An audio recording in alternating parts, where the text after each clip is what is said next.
All right. What's up? Good evening, everybody.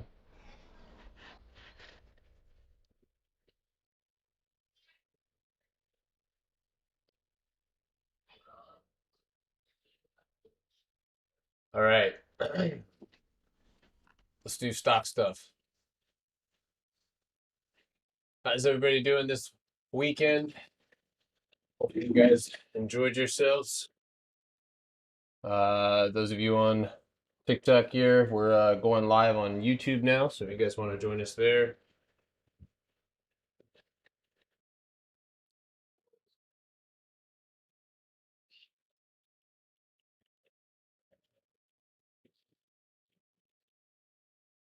All right, I'm just sharing this on YouTube really quick.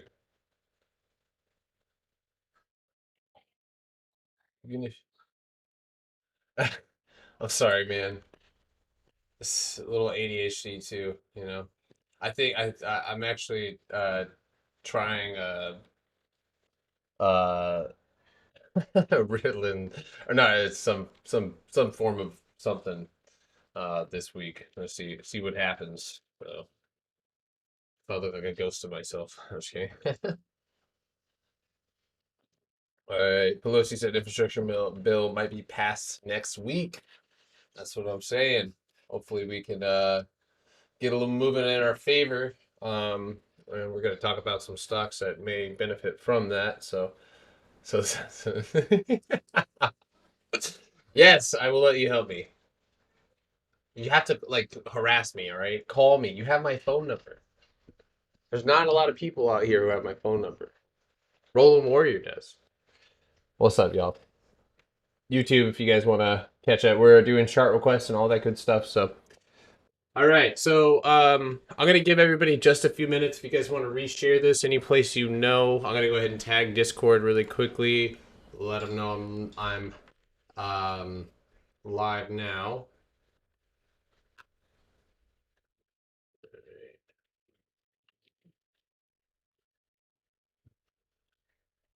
Alrighty.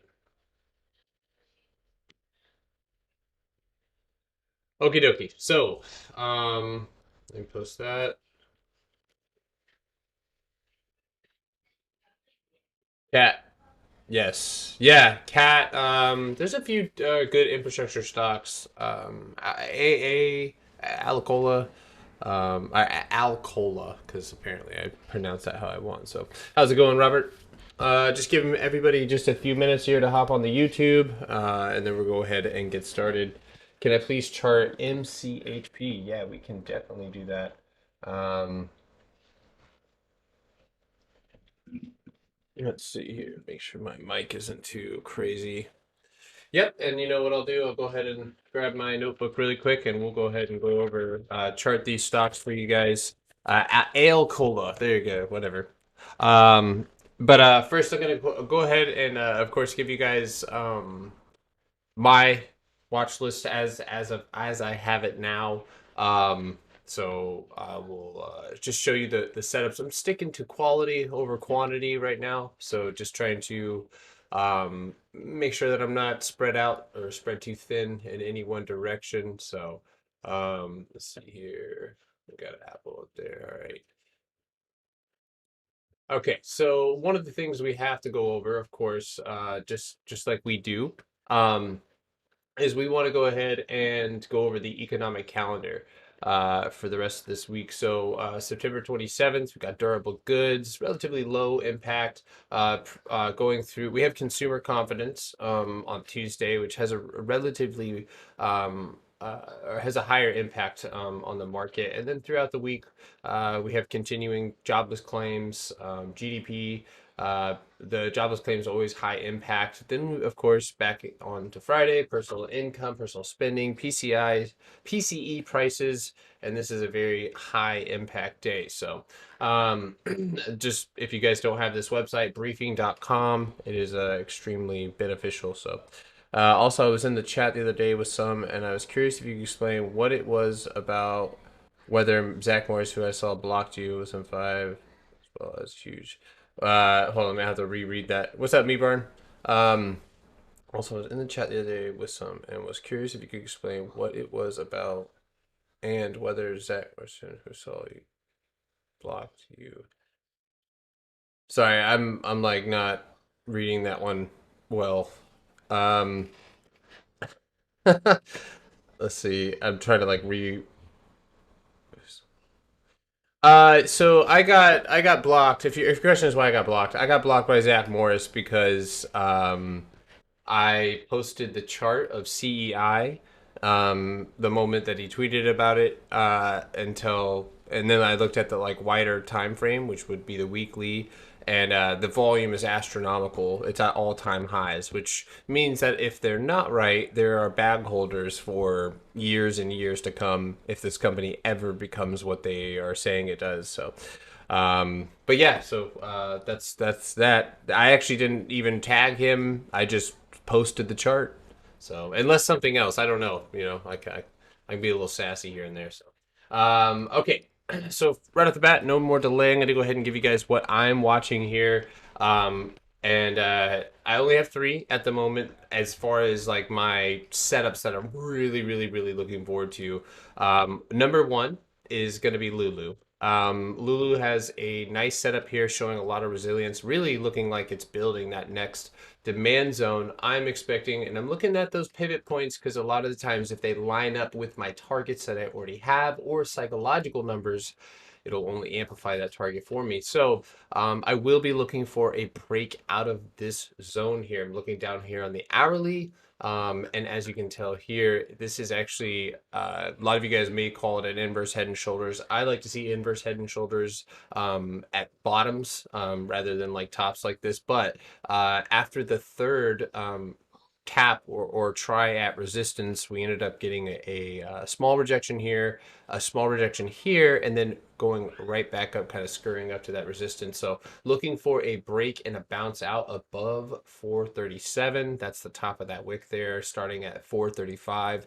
And of course, that 450 target. We do know that Lulu has some fantastic upgrades all the way in the 500s. So it's definitely worth paying attention to this week. Of course, that is market willing. Oh my God, what was that? How do I mute that page and never let that happen again? Piton new support. Yeah, yeah. So you guys feel free to drop your chart requests and we'll take a look at those. If you guys have any charts you guys want me to take a look at, just type them in the YouTube chat and I'll take a look at them. So um, let's see.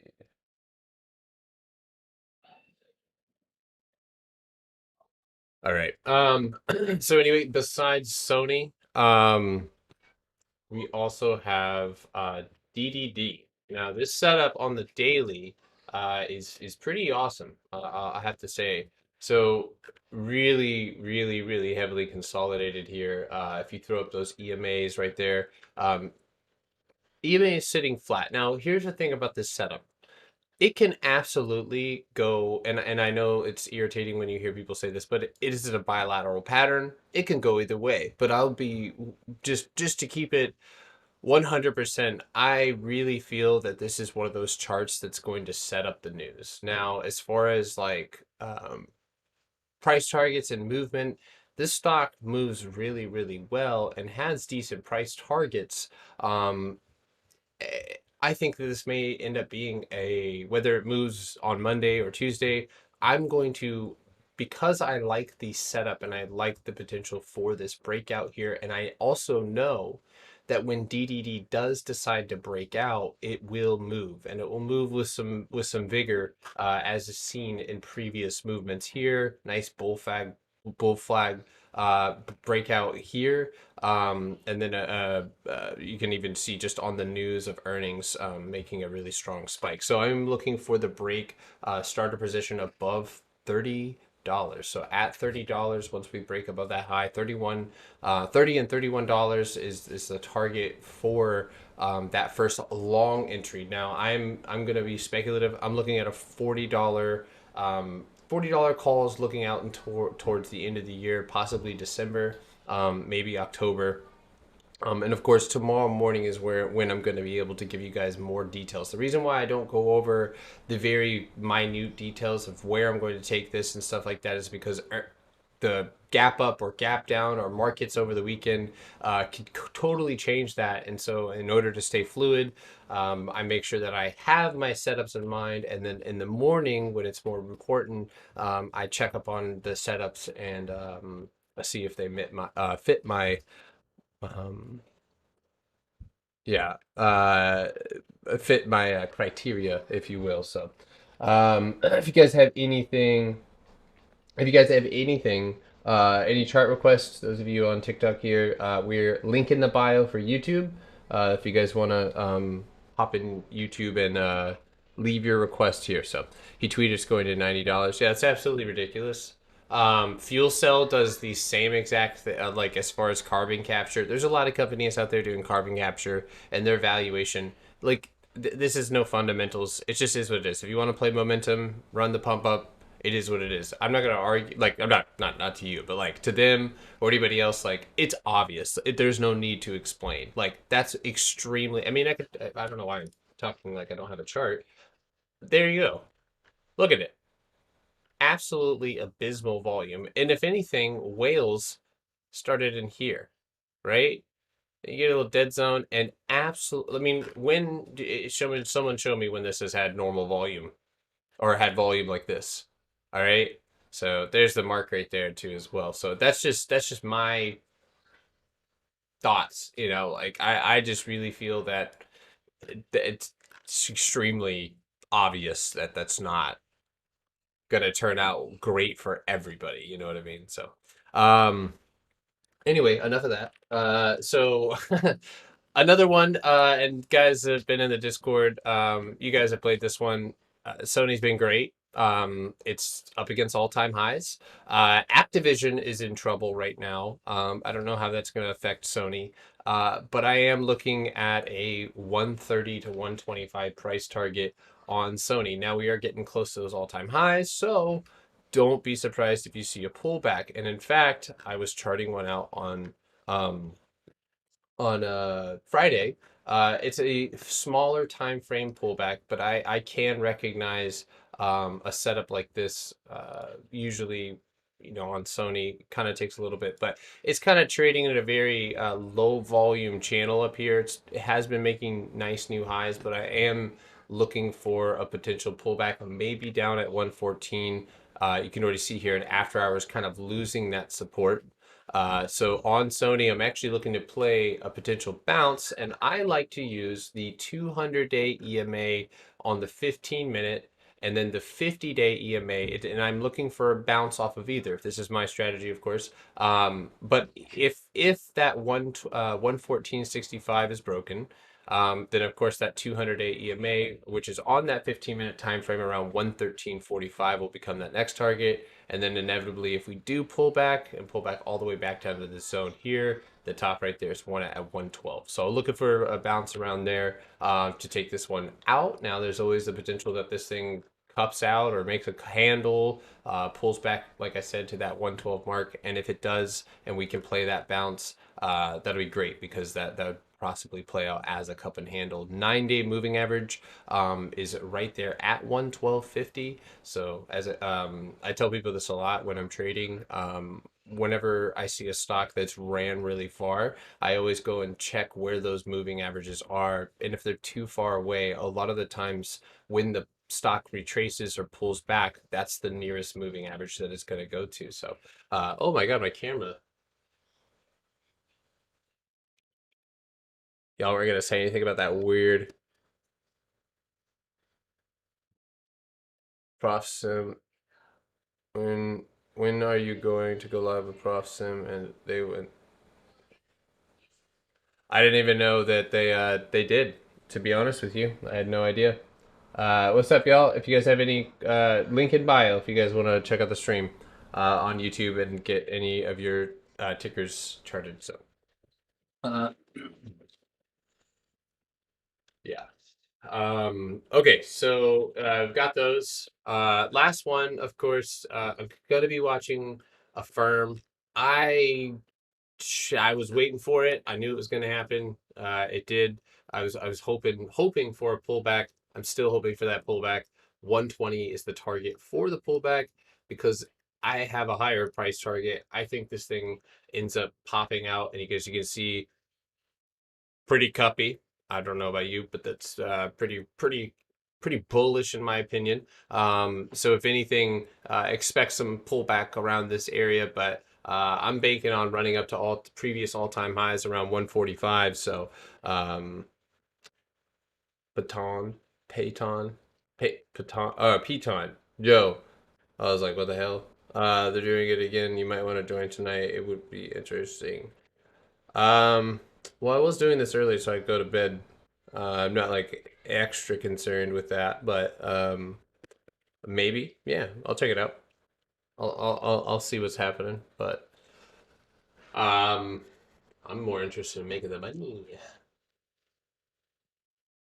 Oh my God. Okay, so I'll probably end up in there though. I say that. Okay.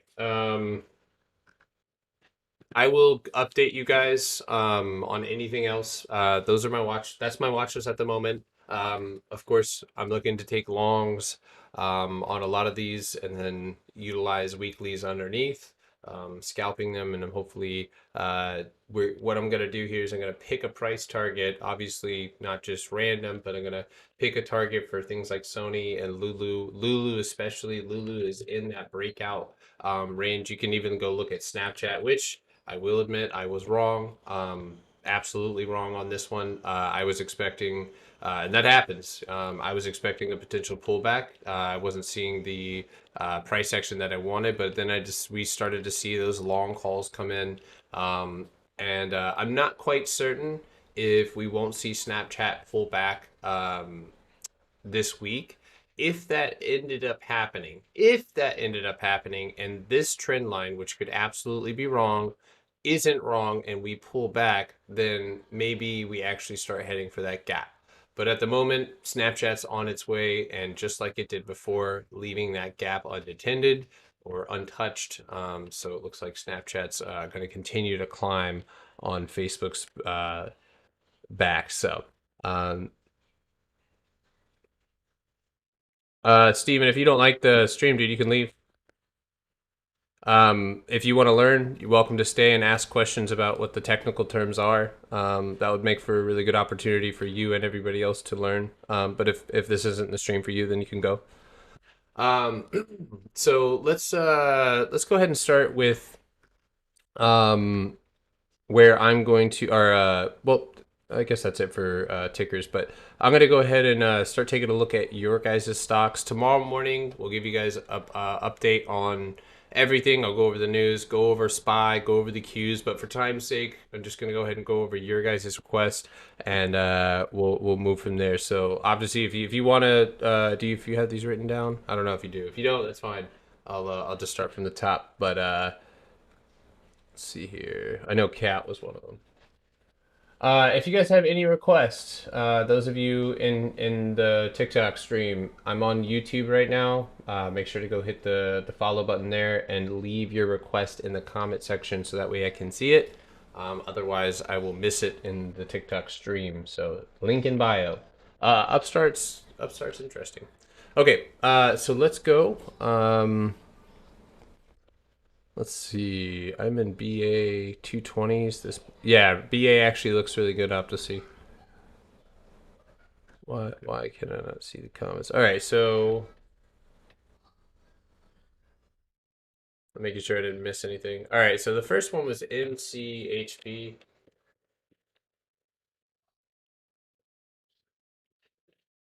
All right, Microchip Technology Incorporated. Don't say that out too loud or too loud. All right, definitely a breakout there. Nice breaking downtrend. You can see the breakout, the retest, and then the continuation after that.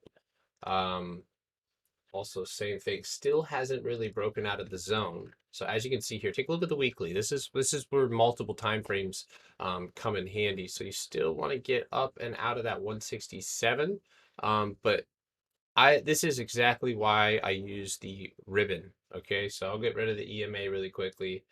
So the whole ribbon indicator, think of it like a liquid MACD. All right, so it's going to move and show you the momentum. See how it's thin here, not really showing you that continuation, and then finally broadens out with the stock movement. Now that's exactly what we're looking for here. As you can see, thinning ribbon here, consolidation after that bounce or breakout, whatever you want to call it, and then you continue up past that 114 mark. So basically same story here. We've got that ribbon rolling over there. So you're looking to potentially break past that previous all-time, or may not be all-time high. Yeah, it is.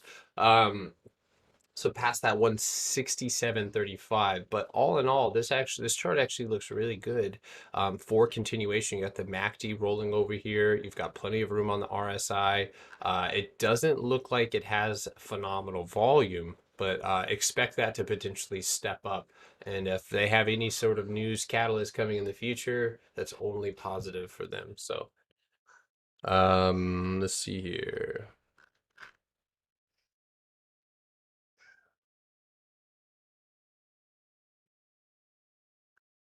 All right, so I'm keep it rolling here. Can I please, Fleek? I don't know if you wanted me to chart cat, but I'm gonna do it anyway because I think you'll like it. So, well, I'm not going to chart cat. I'm gonna show you my chart on cat. So here's my chart on cat, long cat. Um, it's been affected for sure, and I'll be honest with you, I didn't expect for it to continue with this downtrend for so long. But although given the run that it had from $90 to 250 or 245, it needed a little breather. So that being said, cat actually has a potential reversal pattern here. It's got a gap to fill, finish filling to 200. You can already see a decent bounce off of 185, pushing up, finishing around 197. So nice move, nice volume on that move. All other indicators, RSI is completely cooled off. MACD's looking like it just wants to kind of bend the corner and turn around. So CAT actually looks really nice. It's also on that 1, 2, and third bounce of support. So hopefully this is the candle that actually takes you out and back up onto support. I Yeah, so I think I would set the range right there, 198.25. Then you go and retest that $200 level right there. Um, and the top of that channel, so the top of that channel looks like it's going to end up being around $201, $200. So if we can get a break past, and really what I like to do is the same zone that, or the same support that we bounced off of several times, or we saw that respect, that's exactly the level that I'm looking to break. So 203.35 on CAT is where I'm hoping to see a potential breakout here. So set lots of alerts. That is literally my saving grace is alerts. I set them all over the place. I set alerts for my alerts, and then I give those ones alerts. So make sure you have your alerts set. That's one of the reasons why I pay a little bit extra for TradingView. It kind of sucks that I have to pay extra for alerts because I know a lot of the other ones are free, but all the other extra benefits of TradingView outweigh that one. So all right, let's keep it moving. Drop your tickers if you guys have any of your meat barn. You said piton. Uh, Excuse me. I got berries and I'm keeping in the cream. Um, wow, that looks like kind of bad. So I almost want to say it looks like an extended Head and Shoulders, one that was broken, right? So you had a Head and Shoulders here, broken on earnings, rebound back up, and pulled right back down. So honestly, there's one or two things that are going to happen here. You either go back for a retest of 100. Um, I would even say, honestly, looking at like where the downtrend is at, even like Piton looks like it's heading to the downside, and I'm going to draw the support right here. Oh, 1 second. Let me go to the 4 hour.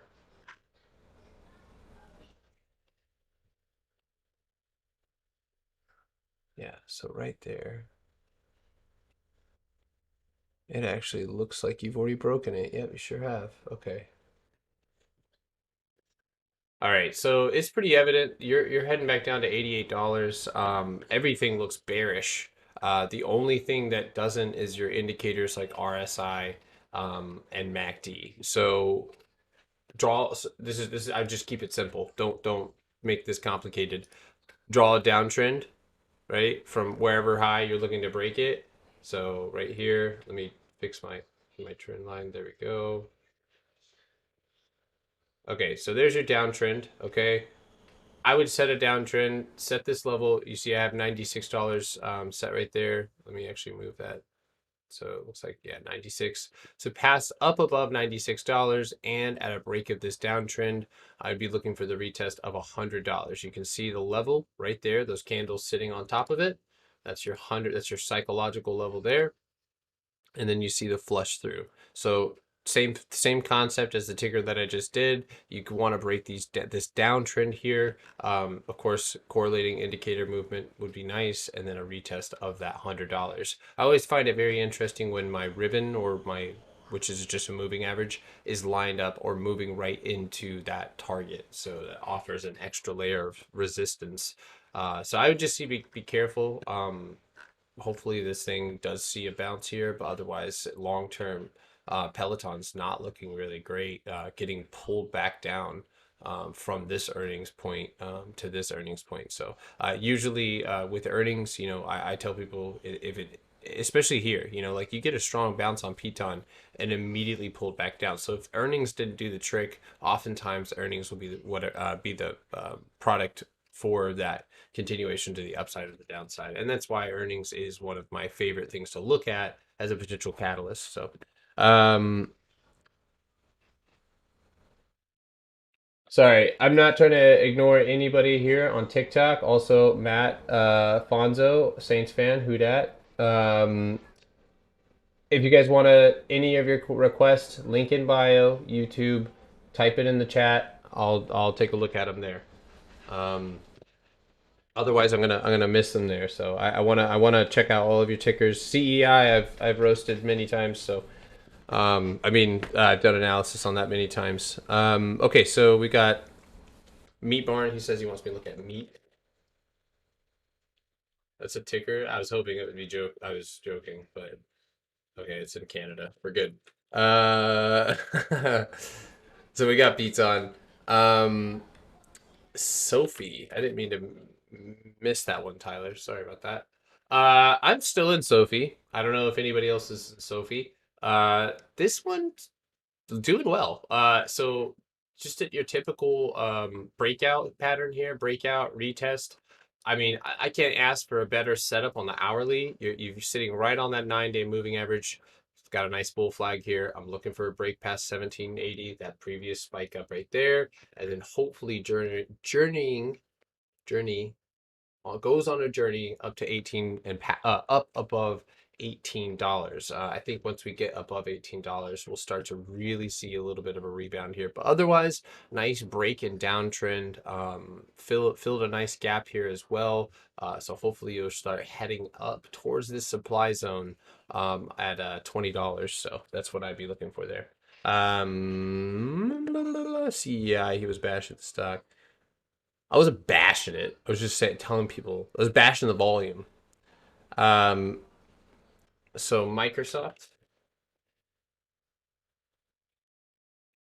If you guys have any request, TikTok, hop in the link in my bio and hit the request button or hit the YouTube link and hop in the live.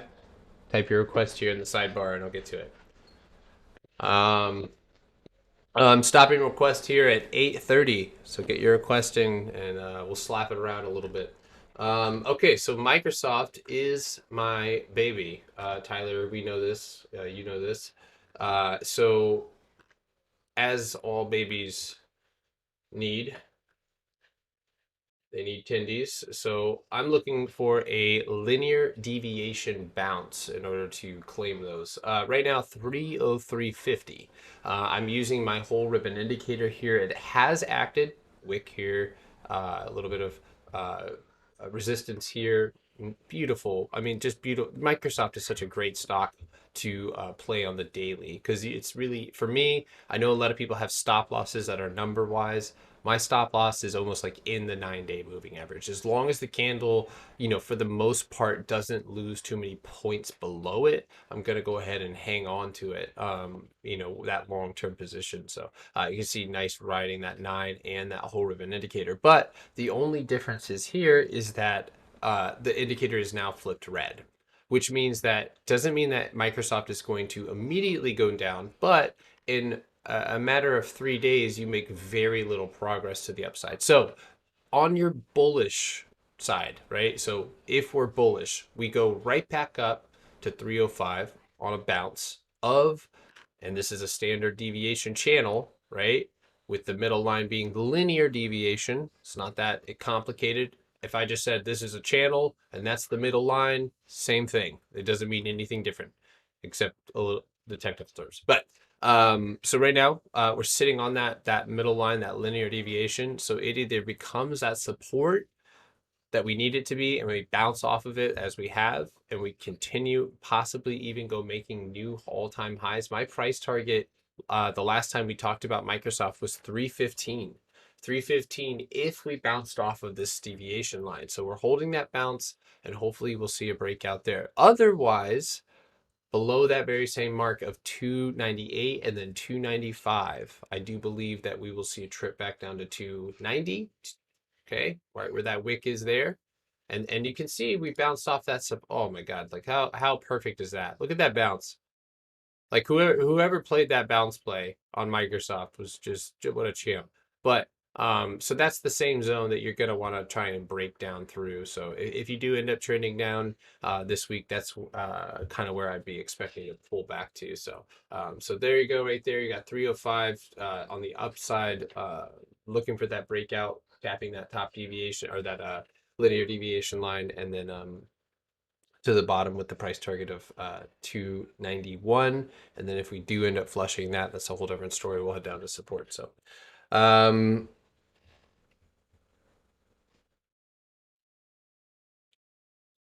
yeah, go Saints. I am a Saints fan. I hope nobody hates me now. I'm not even that into football, so I used to be.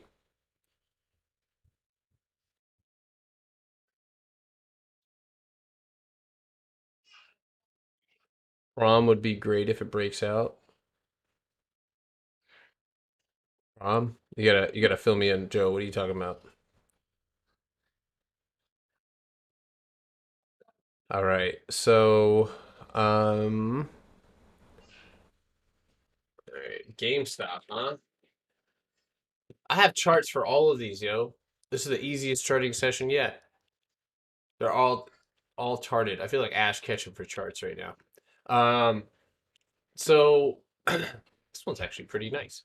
So you're getting really close. Ooh, you might actually, yeah, I might actually like this one. So my rule of thumb is 3 taps of support, right? That's my rule of thumb.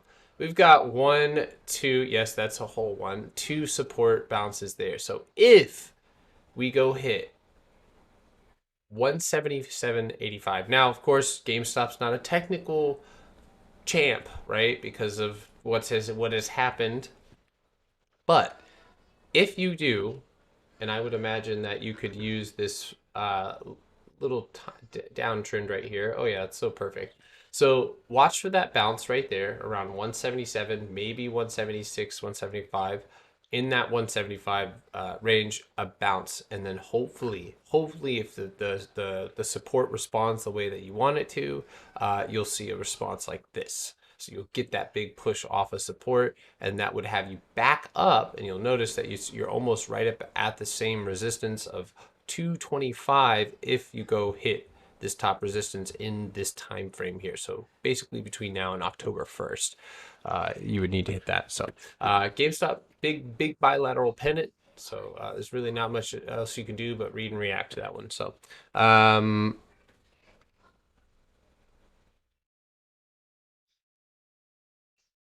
my favorite intraday setup, the 9 day moving average over VWAP is a good intraday setup. I like the 15 minute, 9 day, 20 minute, for day trading anyway. I like the 200 day. Uh, I like my moving averages like the 20 and the 9 to cross over the 200 in intraday trading. If you guys have any chart requests, guys, I'm going to take those on YouTube. So there's already a list right here. If you guys want to get on that list, it's not that long. Hop in the YouTube. Link is in the bio. That way you can see. Well, my face isn't the part that you need to see, but the charts at least you can see. So, Big Stepper, aren't you on here with me, dude?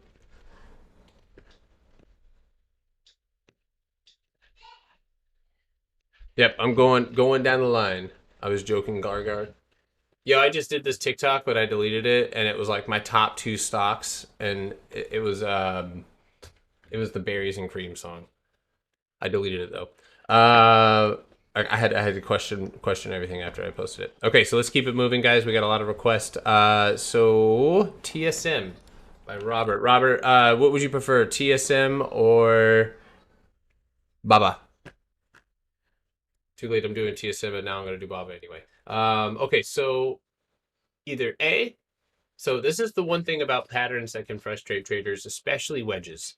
Wedges are notorious for being able to extend themselves. So right when you think you have the right resistance, which honestly this doesn't look like the right kind of rejection, but um, sometimes they can extend themselves. So it does look as if this wedge is continuing here. You're also just in simpler terms doing a whole lot of accumulation, it seems, right here. So top resistance is at 125, 126. Let me pull that back down. There it is, 125. Bottom resistance at 107. And this actually works just like the standard deviation channel, y'all. And I wish it was auto-generated because it would give us a better indicator. But for me, right, I see three rejections right now off at the top of the zone. So you're not looking great. In the sense where you kind of gapped down, you have that bear flag look right here. You have a small gap to fill, okay? But the 9 day moving average is moving down to meet that gap, which the 9 day moving average, if we're moving up and the 9 day moving average is there for us to bounce off of, then in this case, it would be the same moving average we would reject if we're going to continue. So you have a bear flag here, may end up going and just barely filling that gap, 117.65, 117.70, and then potentially rejecting and finding your way back down. First target 112, second target 107.75. And with that, you have three bounces off this support level. So that's going to be crucial, absolutely crucial, to hold. Otherwise, if my rule of thumb does play out and this is the third or three times in a break, then this would be that 1, 2, 3, and then your fourth potential breakthrough. So we got another one, guys. Let's go ahead and just enjoy your night, my boy. Bye. I love it. Bye bye. Uh, I'll have to go check him out later. Can you move Apple so I can see the chart? Okay. Is that what you want?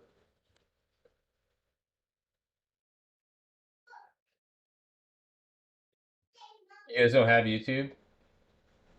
Oh, I'm sorry. Uh, I'll request on YouTube right now, guys. So if you want to go hit the link in the bio, hop on YouTube, just tap your request in the right here, and you're good to go. Okay, so that's TSM Baba. I'm sure there's somebody else out there watching Baba. So Baba, actually, interestingly enough, I'm staying away from it. It's not my long-term stock. I don't really invest in Chinese stocks. So if you're asking me long-term, no. But if you're asking me for the short term, honestly, I was looking at this chart and I'm looking at this wick. So let me get rid of the volume here because it's kind of hard to see. So you'll take a look here at this wick, take a look at this body. This was my price target before. That's where we ended up closing a candle below. It is absolutely 100% very pivotal to see Baba bounce up, fill this gap, 150 retest, and the 9 day moving average is at 155. Now, what I'm looking for here, right, is that if this ends up being a falling wedge, right, then Baba could very well trend back up into that 172, 175 level. It's totally possible. Earnings are coming up, but honestly, y'all, it's tensions are rising, and I more or less feel that these stocks are best played for day trades and speculative things. But for me, they're not any type of investment opportunity. Like as like I like the company, I like the fundamentals. I do maybe like I do like Baidu, I do like Baba. I That's great, right? The fundamentals could, but it's the whole FUD around it, and it's everything that they're dealing with now. And as tensions rise, it's just and the more that I read about it from other analysts and financial bankers who go over these type of things, and then one of the people who do it for a living who are just screaming fraud, and anytime that type of cloud is surrounding a stock, I just don't do it. I just don't. And I remember people get so attached to their stocks like Nikola. I still have people who like, ask me about that one, and that one's been far gone, so far gone. People may never get the return on their investment that they were looking for. So, um, new camera angle. Yeah, I didn't want you guys to see the front view. So, um, okay, so we got Baba, um, NGL, Congressman play. Not gonna lie. Yes. So I actually believe that I think you had messaged me about this one. Somebody had messaged me about NGL. Actually, when you take a look at it, I do see this trend line. Wow, that's cool. Okay, there's the larger overall time frame. Okay, that just throw this one out there. The volume is accumulating among some of the heaviest that it's been at. Now, one thing that I want you guys to remember is that most of the buying is going to occur below the 200-day EMA, right? Most people are like, oh no, it's fell through. Like, okay, well, now people are going to start buying. So in this case, if you're seeing congressional members buy this stock, it's probably going to end up seeing some type of movement or some type of news. And that's what you're going to be waiting for is some type of news catalyst or what have you. You see the earnings reaction, and you're going up and you're actually meeting. So if I move this trend line, you see that 200, look at how that 200-day moving average, perfect, right? So that's kind of what and that's why one of the reasons I'm an EMA trader. I love how respected these EMAs are on the daily time frame. So for me, I would be looking for 120, 120, 255. I don't know why I'm going into the hundreds. Hopefully your stock hits that level. But don't touch Baba at all. Yeah, I day trade it with options, and I love shorting it. I actually made I did my thing on Baidu. I actually developed a really unhealthy relationship with Baidu. Like it was toxic. I should have someone would have called the hospital or the any type of emergency service if they had seen the relationship I had with Baidu. Scream one day, love it the next. It's awful. Preying on bad news. God, toxic. Okay, so I would like to see. So just keep this one simple for you. Set some price targets here. You could use pivot points. For me, I will just set them right here. Okay, that's the previous high right there. But you got that one at $3.35. That's the first level. The second level's here for me anyway. That one's going to be at. Looks like I nailed that one at $5. Dollars. Okay, 625. Okay, that's the next one. That's that break level there. Definitely accumulation there. So that would be the levels that I set for myself. And I would do that in order to kind of navigate my way up to this resistance. Okay, which is going to be around $6. So my price target would be $6 on that one, just based off technicals. Joe, I did go over Lulu. Lulu, I will be day trading that one tomorrow, so I'm pretty pumped about that. But I'll do your MRIN. And this one actually had a strong rebound, guys, off of this original pump up to $27, pulling back down to 5, and now back into those double digits. So right here on MRIN, pretty self-explanatory when it comes to I don't know what the hell that drawing is. I think I was explaining somebody that those lines don't matter. So with this one, with MRIN, you've got one or two things happening here. You've got a cup and a handle on the hourly time frame, and this ends up breaking out. Or you've got a really ugly double top, which I wouldn't push it and say it's a double top, but because you do get that buyer, and this is the hourly candle, so buyers definitely hold this level up here where you definitely get more of a strong rejection here. So I would bake on more of a bullish setup. I also like that you're sitting on top of that 9-day moving average. If this is any type of news related stock, or if there's any kind of news that is hovering around this stock, that's what you're going to be wanting to seeing more of, or more news in benefit. I also am looking at the 5 minute time frame, and I do this often to see if I can find. Look at that! Oh my goodness! So here you go, nice bilateral setup right here on MRIN. Not quite sure. You know what? Yes. Okay, so this is, ooh, hold on a second. Damn, MRIN. So here's one or two things, right? So I know it's just like I'll do this quick, but let's check this out. So I've seen this before. This is just time in the market. So broken downtrend, retest, right? So anytime we break anything, we're gonna retest it. Okay. So breakout, you don't really see much of a retest, but you do see a curl back down to touch support and resistance at the same time, right? So the resistance and support in this pattern here have come into play. So you either A, get an absolutely beautiful strong move out of that pocket here, and I messed up my arrow, so now it's going to be pointed sideways, but there you go. That hopefully the stock doesn't do that, but this part would be wonderful. So I would go and look at that higher time frame here, that daily time frame, and start looking at some previous, or some levels that you're going to be expecting resistance at. This one's a little bit choppy, so sometimes I'll pull out the pivot points, and it looks like we've got, oh, I already have my level there set. So that's 1285. That's the first level above you, with the second R5 sitting at 1450. So MRIN doesn't look too terrible. Yeah, of course, Meat Brian. I'll hop on in just a little bit too. Um, Fubo breakout this week. We'll check it out. AMD looks good. Oh my, yeah.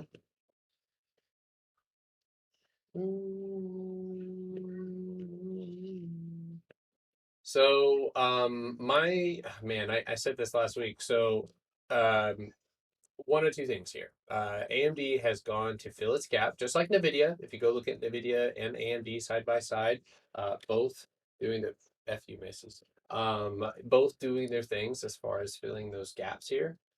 So as you can see, gaps on both. This one not so bad. This one pretty righteous here. Retest though of the very same zone that you hit. And then a really strong rebound in this day. Just what a weird day after such a strong push. Just a weird little candle, almost a dragonfly, but not enough. Just by the looks of it. But you're sitting on that 9-day moving average, and you're sitting up against resistance on both, on both Nvidia and AMD. But as far as AMD is concerned, running it off of this high, running it down, for me, I'm going to want to see it back up, and I have that level marked already, and that's at 109. So 109 would be where I'd want to see AMD break out. Now, this is the third test of that downtrend, and normally for me, it's going to be the third time, right, that we go and break out. So if we do not, and we lose, and I would put the target at 102. So if you lose, or excuse me, 102.75. So if you lose 102.75, then you will go back down for a retest of either A, just straight flat $100, or $98.50. That would be a support bounce here on the daily time frame, coming off of this May 17th low. So that's, and if you wanted to even, and this is just the lower time frame, right? So if you wanted to even make it worse, and you drew a trend line from here to here, you would see that the 200-day EMA, and yes, there are multiple setups on every time frame, y'all. There will be an hourly inverse head and shoulders, and like Starboy, he actually just he was playing AMC next, and and I want everybody to win. I don't mind talking to anybody. I want people to do the right thing. So having a conversation with him, he told me what he was watching, right? And he said he was watching AMC. So I told him, all right, well, you have yes, you have a potential support bounce, right? So if you were to draw this line here, um, like that could be a support bounce right there. And then, marking this high, which I don't know too much about the resistance. Maybe if that ends up being a thing right here, it might be a case of confirmation bias on mine or his, but whether I like it or not, there's an inverse head and shoulders potential here. There is, if we do curl up, that would be a lower time frame bullish reversal pattern on top of a daily support, right? So that's two awesome things. You've got a support bounce or a potential support bounce. You're sitting on support, and now you have a bullish reversal pattern. So it only heightens the move. But best term long term stocks to hold. Best long who? Oh, what would you say? My bet. I mean, I want to say companies like Microsoft. There's no arguing with the fact that they just do what they're supposed to. They just do what they do, and they make money. And time after time, they establish these wonderful uptrends, like this, where even off of a COVID dip. Like if you had bought in December of Microsoft of December of 18, right? Even if you had never sold, you would have never gone red on COVID, and then immediately you bounce back and you make significant new highs. So the stock price reflects the company's value very greatly in things like Apple and Microsoft. So I mean, they're no brainers. Of course, they're a little expensive. So that those would be like my top, just easy, good to go, long term. So I think things like Roblox and data companies and 5G and stuff like that has their place and will end up being big players in the market. So um, I'm not, and I feel weird saying like this is the best long term stock because I'm sure if we could all argue about that. So okay, so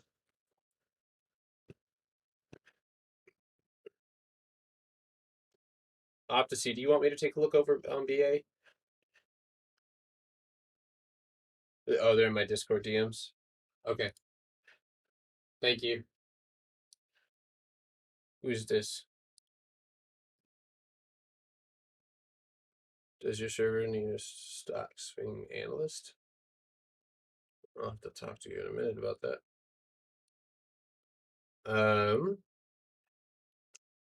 Cat. Okay, thank you, dude. Oh, you're the best. Okay, I'll look at it. All right, so let's look at BA. I got your list, guys. Opticy's writing them all down. So if you guys are on TikTok and you're watching, you want those chart. If you guys want me to analyze anything, listen, I will absolutely do that. Just hop into YouTube, hit the link in the bio, hop into YouTube, drop your request. I got my boy right here. He's literally sending them in. So just drop them there.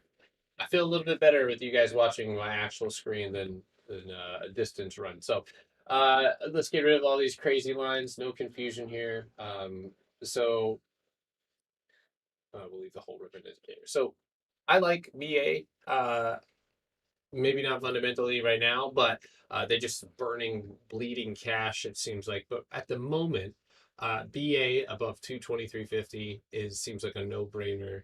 All the way to that 230, 229 retest, and that would be the retest of this downtrend that we have been kind of trapped in here for a while. I think if you step out here to the weekly, this also could constitute as some sort of flag. You'll also notice that this very same trend line, it's not a joke. This thing is huge, y'all. So BA, I think at a minimum, 230 just to retest it. But also remember, BA moves.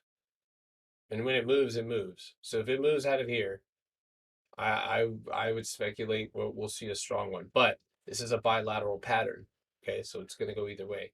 Um, and I would set your alerts for exactly that. So But so far, if you don't, hey, obviously too, if you don't get that breakout, which I hope you do, then it's always within the realm of possibilities to do exactly what you see here, right? And then you end up building some sort of reversal pattern. All right. All right. So I have LADD.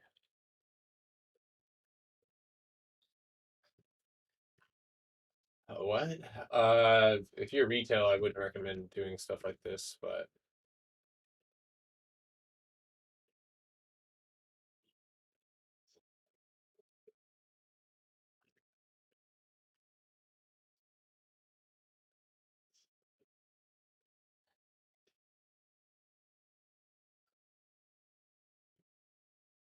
half this chart won't even show up on my chart. So I'll be honest with you. First of all, I don't. This is rough as far as like where the stock is at and the purpose of it. But here's your zone. Okay, so expect exactly this kind of price movement as long as you stay inside of here. So if you bounce, then maybe you head straight back up for the very same resistance. If you break, you flush down to this. I mean, honestly, you could go to 1450. This is not a stock that I would ever be like if you're using it as a hedge or whatever the case may be, then maybe. But this is not doesn't look great at all as far as like building a solid supply. So I would just react to this accordingly. So breaking this trend would be above $28.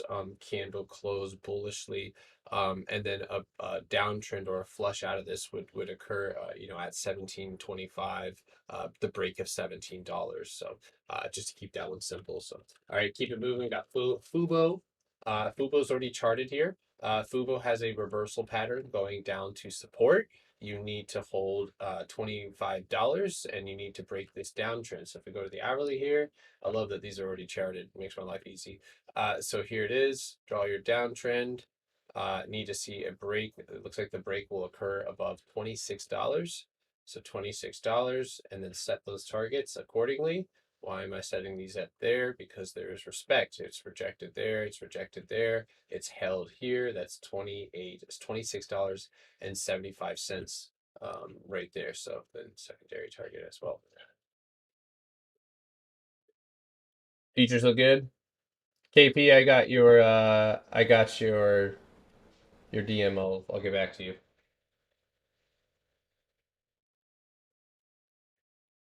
Yeah, AMD looks better than I like AMD, but I think that if you don't break that it's this week or not, which honestly it's the market's designed to go up. It's probably gonna go up. As soon as you think that you know, you don't. So anyway, Fubo, nice reversal pattern here. If you're using those EMAs, um, you'll notice that the 200, right, that I use, and I use it on all different time frames, but for this 200, I'm watching for the break above $26.80, and that should put us back up around $30. So that's Fubo bullishly. Bearishly, if we lose this 200-day EMA, then we're going to drop down to 2250, and then eventually 20. So I wish they would start considering it like a different version of Roku, so then it could just rip. Oh my God, what happened here? That chart's so terrible.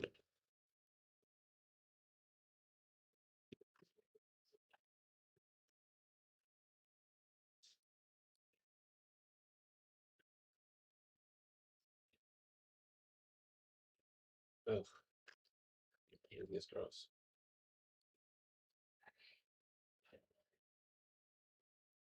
All right, well, you're there. I mean, just to keep it simple for you, this is a big support, 1950. 1950 has been rather pivotal for ChargePoint.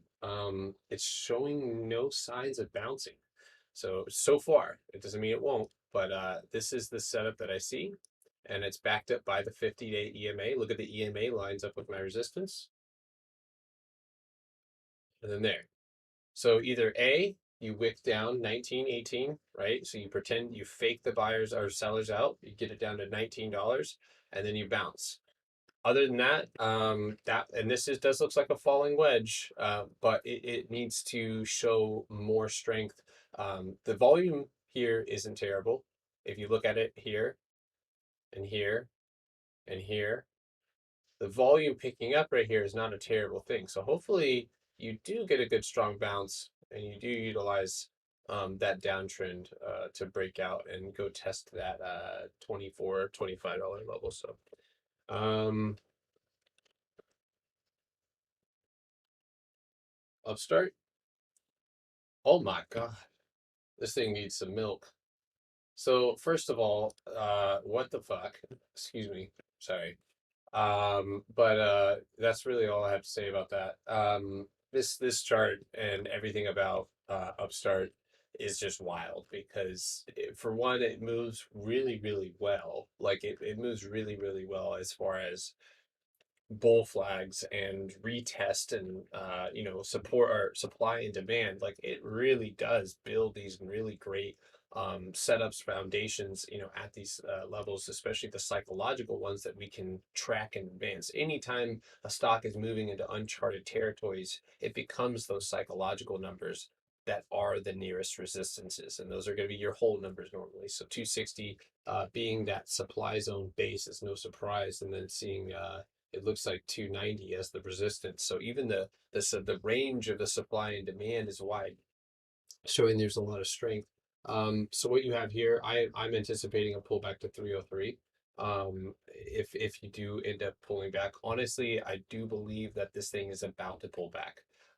It has absolutely ripped from the 138 level all the way to $345. That means that basically in since August until now, it is almost tripled its worth. So it's absolutely crazy how much this thing has run, and we've seen it do the same thing in previous earnings. But little did we did we know that this was just building.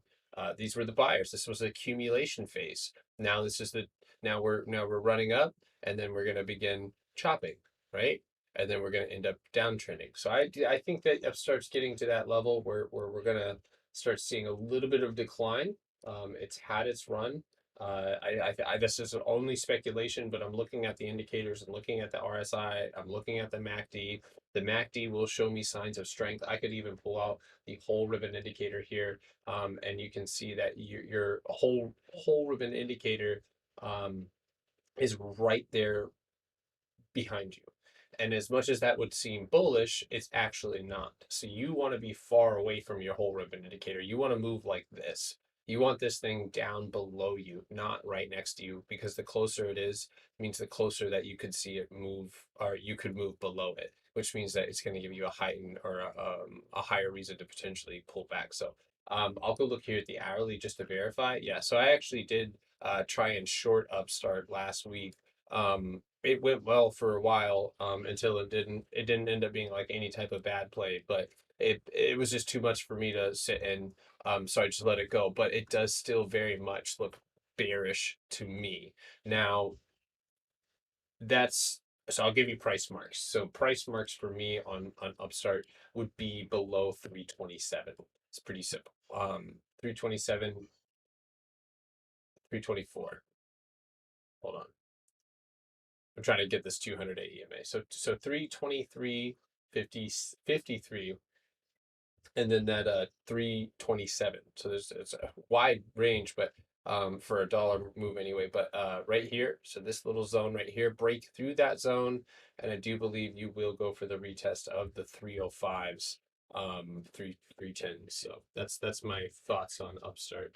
Otherwise, it still remains in a strong uptrend with support near 317, 316. So, oh my gosh. I got Barry said I'm keeping him cool.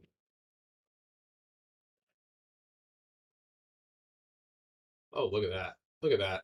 Would you look at that? So yeah, definitely heading back down. And you know what? Let me adjust that target, guys, because of course I'm charting this fresh. but let me adjust that target to here. Okay, so that's gonna be 315. And it's funny, that's the mark that I would be aiming for. So yeah, you're gonna drop to below to 315. And I might have to write that down as a potential short play below that mark. So well, if you guys have any request whatsoever on the YouTube is where I am doing all requests. So I'm actually about to stop taking them though. All right, so let's do. Yeah. All right, I'll be out there in a little bit.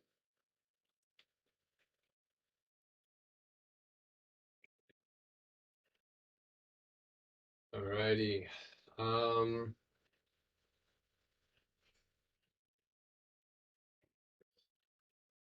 so we got Upstart PLTR. What chart did I just look at that looks identical to this? Was it MRIN? Why did MRIN look exactly the same? Okay, so first of all, there was Bud with Kathy, complete bullcrap. The lady's still in, but everyone's talking about her selling. It's midterm selling. She's a long term holder, and if anything, this is one of the stocks that I just have not sold. I don't know if I've like, but like I just don't sell the stock. I won't sell the stock. I don't think I'm going to sell the stock. As long as BlackRock continues to accumulate hundreds and thousands of shares, so will I. I don't, maybe not hundreds and thousands, but as much as I can within reason. So long term, it's a favorite. But hourly time frame here looks like a cup and handle. Yes, you can have a cup and handle on that hourly time frame. 28.75, and then you go and head back up to this resistance at $29.25. Then heading out here to the 4 hour, you have a support right here. Okay, so if this ends up being the point of rejection, the first immediate level to the downside is going to be 26.75. So hopefully you can rewind these whenever I give you these levels, write them down, double check them yourself. Um, yeah, write those down. So 26.85 is my level to the downside. I do like the hourly setup for PLTR. If you'll notice these candles here, right? You almost have that dragonfly doji here. That's a lot of buying power. It's a lot of shares to pull this thing back up from 27.85 to that 28.45 level, and then you just kind of hold right there. So watch for a little pop out, of course, past 29.16, 29.15 for possible continuation there. So all right, we've got Riot. This is of course just running with the coin. How's Bitcoin right now? Still within my falling wedge. Let's see how that goes. So Riot, oops, come back here. Oh, shit. Okay, so let's see. Um, let's see. Okay, nice wick, nice wick. All right. Well, it is go time. Okay, so just no ifs, ands, or buts. It's do or die for Riot. This is the third tap of resistance or support. So I would look for a move past $30, which is the 200-day EMA. So that is what I would be hoping for. Obviously, not in a straight line, but that's what I would be hoping for. Now, this would form a bullish pattern. You'd almost have a triple bottom type setup here. But that's what I'd be looking for. Just keep it simple. No need to, if you play this in between, sure, fine. But if you play this past that, that's what I'd be looking for the potential run up into the $45 level on Riot. Now to the downside, I think you likely retest that $30 level, $31 level, and then possibly reject and fall. So Bitcoin's the main indicator here. So if Bitcoin does end up completing some sort of falling wedge here, and then bouncing back up and running up, then so be it, and Riot runs with it. Otherwise, and I know some people hate my guts, but otherwise, I kind of think that Bitcoin's going to go to 27K or maybe 26K if the market does something terrible, or if the stock market pulls back heavy, so will Bitcoin. Otherwise, business as usual. So, okay. We got Riot ATER. I got where is it? Uh, yeah, Element. Hold on one second. Yeah. Yeah, I know Sunel has a few Discord's attention, and that's exactly why I won't play that.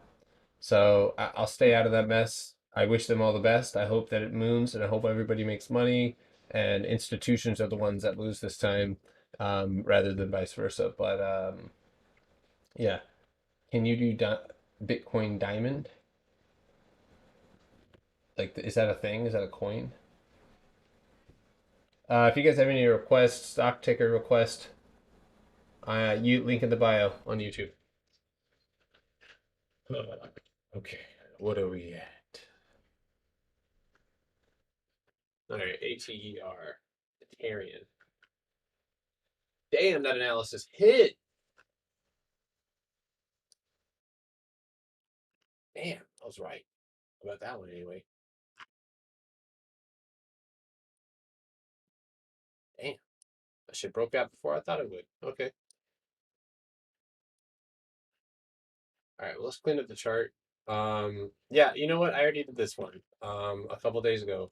So besides having absolutely the worst setup ever, like as far as like looks like a double top to me, or major rejection, the only thing that I can figure on this guy is that it's forming one of these right here. So yeah, pennant forming. So watch for, if this is true, watch for a push back up to $16, probably 16 15 for ouch. Yeah, I would say 615 for a resistance test. Otherwise, below the same place that you bounced at 1130, ATER will continue to the downside. So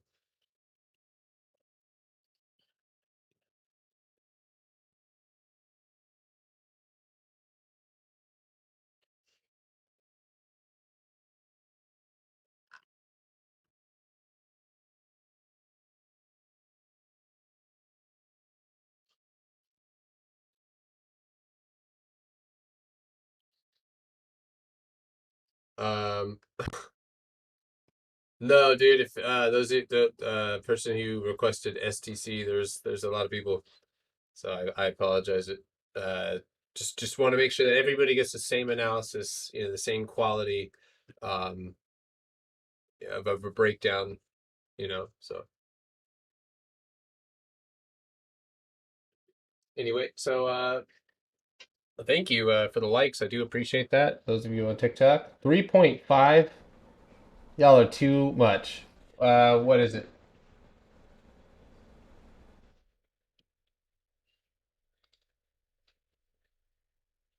So tell me about Bitcoin Diamond. Is that a thing? Is that like a thing that I don't know about?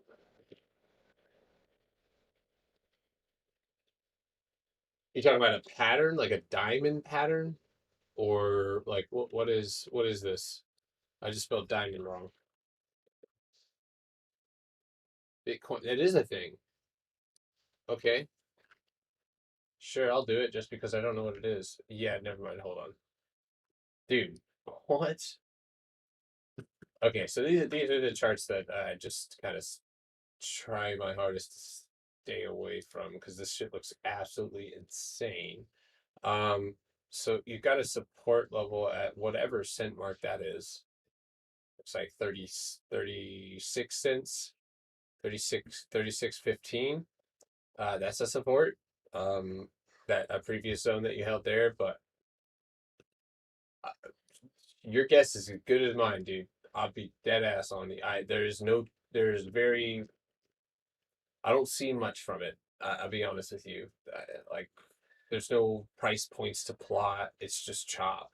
And it looks like a big dump. So unless I'm missing something here, but I don't want to be insulting, but it doesn't look great at all. It doesn't even look chartable. Like I don't think I can chart that. So yeah, not my thing. So stick to stocks for now.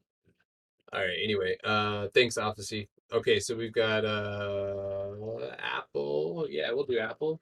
Always okay with doing Apple. Okay, so those of you who caught the target, 135 target was a target that I gave a little bit a while ago. I think September 13th. I also kind of called that pullback after earnings, July 25th. I think that's when I set that $57 price target. And then lo and behold, 57.35, and we pull back. So I still hold the 135 price target, but I do know that Apple can very well do this, right? So even though it didn't go for all-time highs, it did bounce and did go back up. This is three solid rejections of the channel's top, right? So for me, I still very much believe that Apple's going to continue in its downtrend. If you go to the hourly here, that's where we're at. And I'm not like I'm trying basically to keep my biasness away, because the fact of the matter is if the SPY moves back up and we're in temporary bliss for just a little while longer, then yes, Apple trends back up and it does so above 148.65 and this 149 150 mark. So this zone right here, we've got to push through it, and then we're going to end up running back up and making a new all-time high, perhaps 160, because it would be the time in which it took to get there that would be the deciding factor.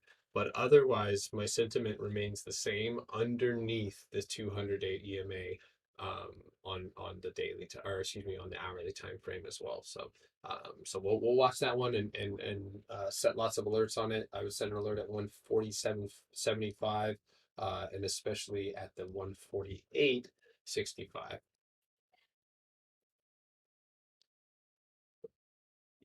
Oh, my chest just made a crack. I don't think that's supposed to crack. Um, let's see here. Hard to believe there's only 4 likes in here. Thanks, David. Appreciate the likes, guys. All right, so we've got Apple, AMAT, Nvidia, AEHR, LYV, ABT, and SDC. Oh, you sent Apple already. Never mind. Doubled up on Apple. Okay. Um, AMAT, Applied Materials. Yeah. So here's the deal. This bad boy. Now, I've got this one. I love having these charts. Just I've got them I just got to chart them all. So pretty awesome setup here, as far as where I think impending movement as far as well, one, AMAT moves really well. I like how the options move.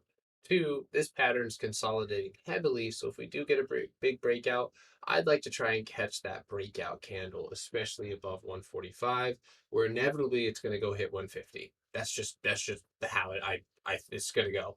That's my opinion. Otherwise, if we reject and we head back down to 133, we will likely go back down to this 200-day EMA, which is currently at 121.50. But honestly, looking at the setup here, I would aim a little bit more bullishly. So basically, watch this one on the hourly. I actually like to use the whole ribbon indicator top, but I would watch that one above 142.50 for return back up to those highs. And looks like we got that one. Let's go here back up to 4 hour.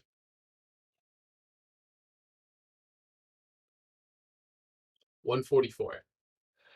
So 144 is where I'd be looking for that breakout to the upside. And honestly, it does kind of have a cup and handle type of. So if you're looking at it that way. All right. Do I do forex? I do not trade forex actively. The ribbon function is called a whole ribbon indicator. It's not whole opposite. It's HULL. Same difference. Same thing, but Um, all right. All right, we got Nvidia, same story as AMD. Um, finishing the day at a lower time frame support. Absolutely, right there. So downtrend here. Okay. Actually, hold on a second. I don't think that's a downtrend. That's just a resistance wall there. Yeah, okay.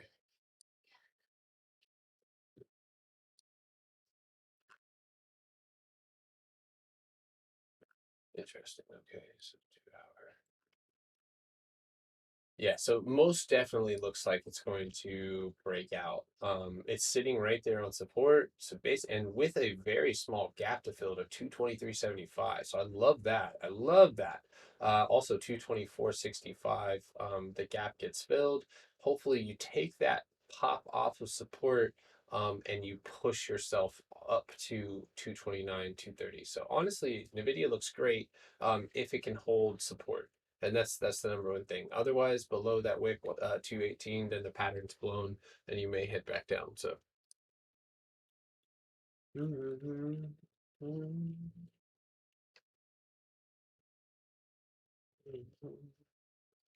is that right? That's got to be the one that you're looking for.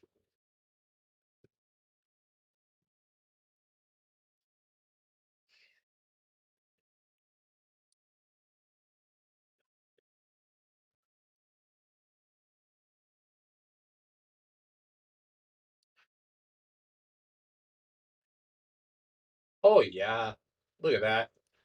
That's a reversal sign. So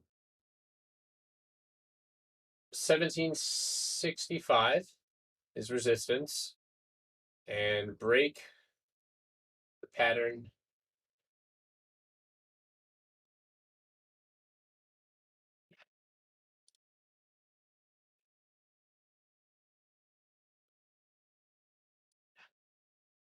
I would say 1550. That range right there. So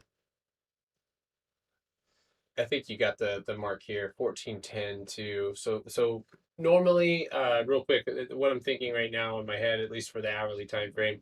So a lot of the times when you see a reversal pattern like this, and I hope I'm not losing you guys, but this is good information to think about.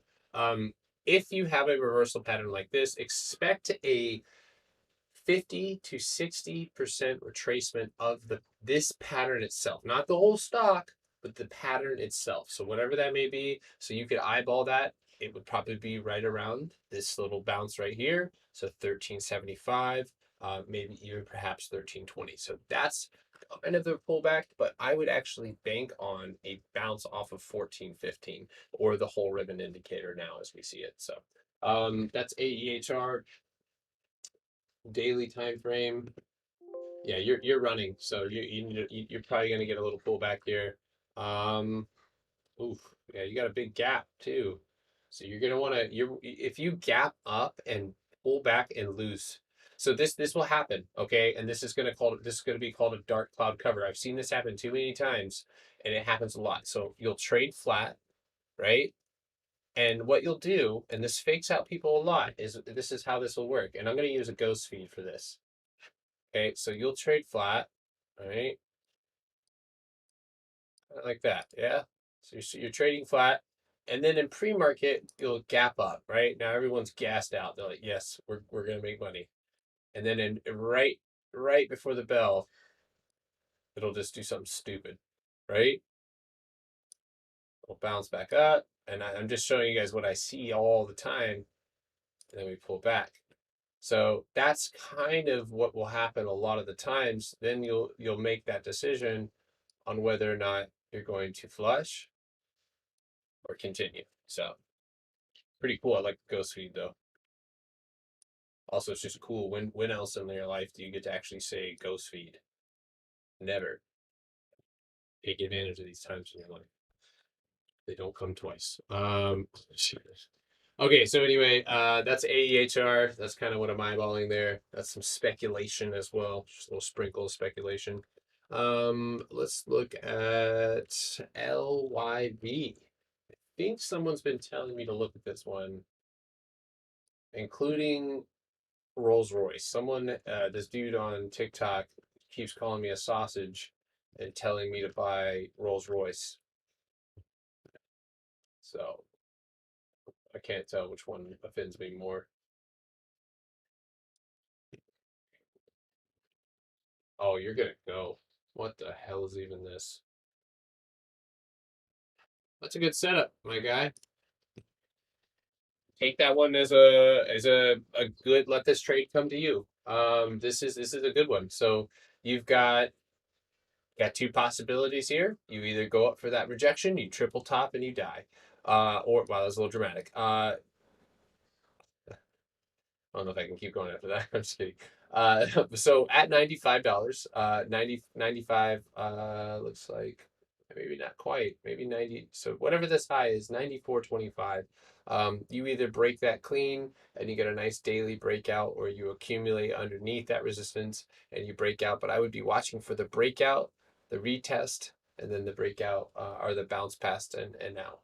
And that would just be based off of pure technicals. You do have a correction that occurs here, at least from what I can tell. Um, because unless this is just not, they just bounce this one off of that previous supply zone. But you do have this support here. So, in my opinion, when you have these many bounces, that's where a lot of these whales come in and they buy it up.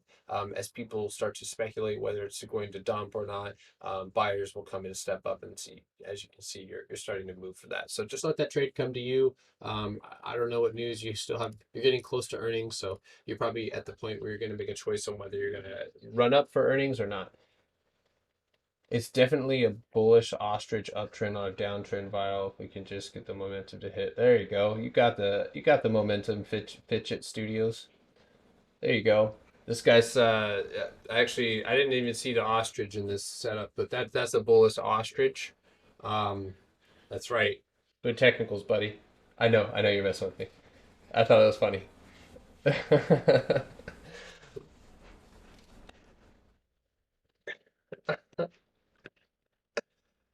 All right. So and then ABT.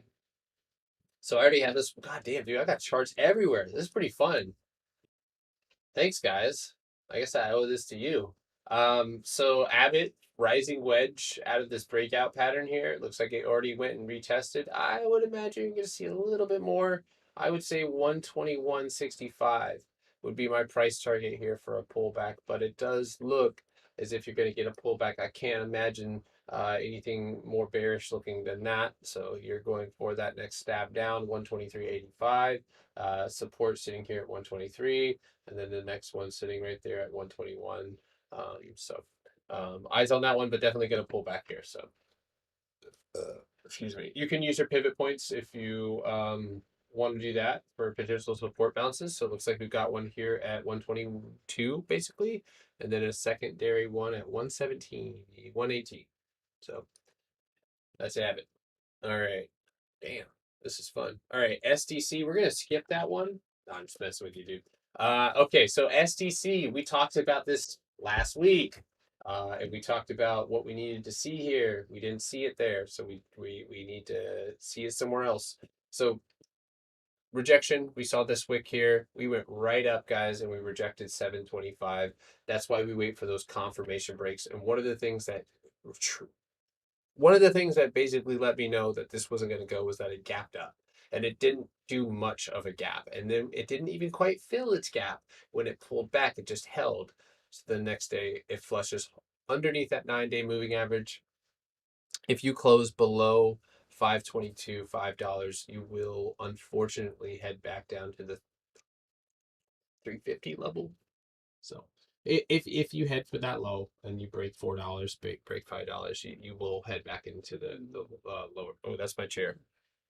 I can recreate the sound. Um, hey, what's up, everybody?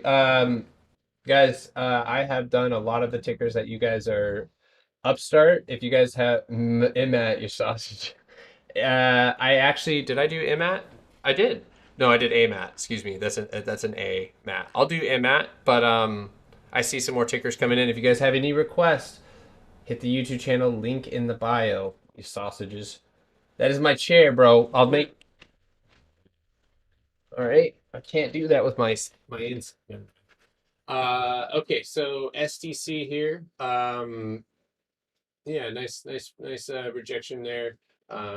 So I would imagine if you don't see some type of miraculous bounce or bounce off the pivot point, that you will continue to move to the downside, which I hope for anybody who's in this, that it doesn't and that things go well. Okay, so we've got Apple, which we've already done. So if you want to take a look at Apple, that one's back there. Um, and you should, if you scroll, y'all, look for the watermark in the screen until I get more technologically advanced and I can help uh, uh, do the thing where there's a timestamp. Sorry, it took so long to get that word out. All right, so we got Goldman Sachs, which is also slightly charted, half-ass charted. Um, let's go ahead and delete that. How about that? All right, Goldman Sachs. Let's look at the weekly here.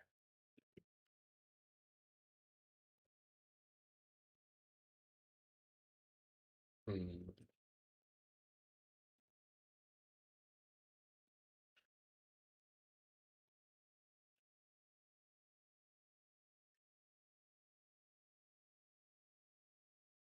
Hmm.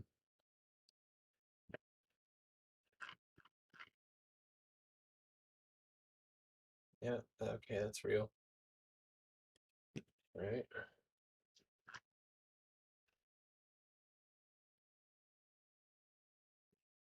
No, that's definitely real. All right. Oh yeah, that is 100% reality. Okay, so let's show you guys what I see here. Okay, so first off, this is support, the one that I have right here. There it is. So long support. All right. So Goldman Sachs and these type of stocks are going to move a little bit differently. So you get a support bounce off of here. Now, what has happened here is that we have actually broken support and we have fallen underneath and in a bull trap, right? So in the bull trap setup, a lot of the times that open will be a gap down or will be a gap down where people don't see a dynamic resistance like this and it will run back up, giving the appearance of a potential V shape. Now, if and only if Goldman Sachs gets back above $400, will it see return to the support, which would be a correction. If you break below support and it hops back above it, which you'll look at on Microsoft and a lot of these other stocks, yes, it's probably gonna to bounce there and it continue to the upside past that pivot point. The pivot point's like a trampoline. Either way it goes, so you can see the same pivot point here. Look where my mouse is at. Flush. Pivot point. Don't forget it. So with GS, you broke support and now you're retesting it. So that the rest of the pattern lies in where you go from here. So if you move back down and you close below 386, there's a good chance you're going to head back down for this previous low and go for that break of S2 and really the psychological number of 370. So now another thing to keep in mind is that Goldman Sachs does what it wants. So if it decides to correct a support, don't get too biased on that. But I also want to point out that my whole ribbon indicator, when it has pulled back and turned red, historically on this run, it has only been for a very short amount of time. I will mention that this whole ribbon indicator looks a little bit wider than it has on previous pushes. But that is not to say that we won't see a correction here on Goldman Sachs. And with that, um, potentially a return if it breaks down back down to 350. Maybe, yeah, I would say 350. on Goldman Sachs if it does continue in a downtrend. And of course, you've got earnings coming up here on October 15th, so that'll give you more indication. But any type of financial pullback or crisis in the banks or anything like that, you may see GS affected. But otherwise than that, that's the technicals on that one. So, all right, ASO, Academy Sports Online. Oh, I mean, Academy Sports and Outdoors. I just made up my own word. I just made up my own sentence. It always reminds me when I do that of that movie with Star Lord and or Guardians of the Galaxy when he's like, "What are these?" And he's like, "Harbulary or Anulax batteries." And he's like, "Ah, Harbulary batteries." And he's like, "I didn't even say that." Um, Sorry, I'm kind of a Marvel nerd. So ASO, it looks like you're starting to establish a channel here. Now, this is a relatively new stock, but this is actually really good. Good. This is awesome. This is actually what I would like. I sounded like a school teacher there, but it really does. It looks really awesome when you start to establish a trend. So this could be your new trend line, and if anything, you could possibly go look if you write these or draw these trend lines for the retest. I would say around $40, 39.50. You can see there's a wick down here as well. So maybe even perhaps at that $39 level. Clearly buyers sitting there. There's definitely that zone here as well that you've broken out of. So even a retest of that level, and then you could potentially go and make new highs, which would likely occur around $50 if you continue with this trend. So this is actually really awesome. Let me show you what that looks like.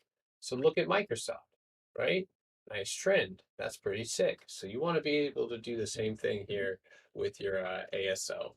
Is basically you're establishing a trend, and as long as it continues moving in this manner, it's probably going to stay within this, and what this would be called, right?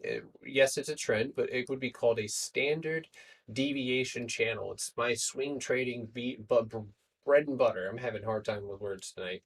But this would be my bread and butter as far as long-term swing trades. So as soon as this gets back down, if it does, back down to $39, watch for a nice bullish bounce. Some even this is good. So a little bit of chop, maybe long-term holds, shares, whatever the case may be, and then you're off and at them for another stab at what would potentially, based on the trajectory of ASO, would be about $50. So, all right, moving on along. We got Nokia, Burl, X, Amazon, and Myrna. I don't know, mRNA. I haven't read the comments in like 3 minutes, so I'm sorry if I'm missing anything. Uh, what are my thoughts on a BBIG making a recovery leading to share meeting October 15th?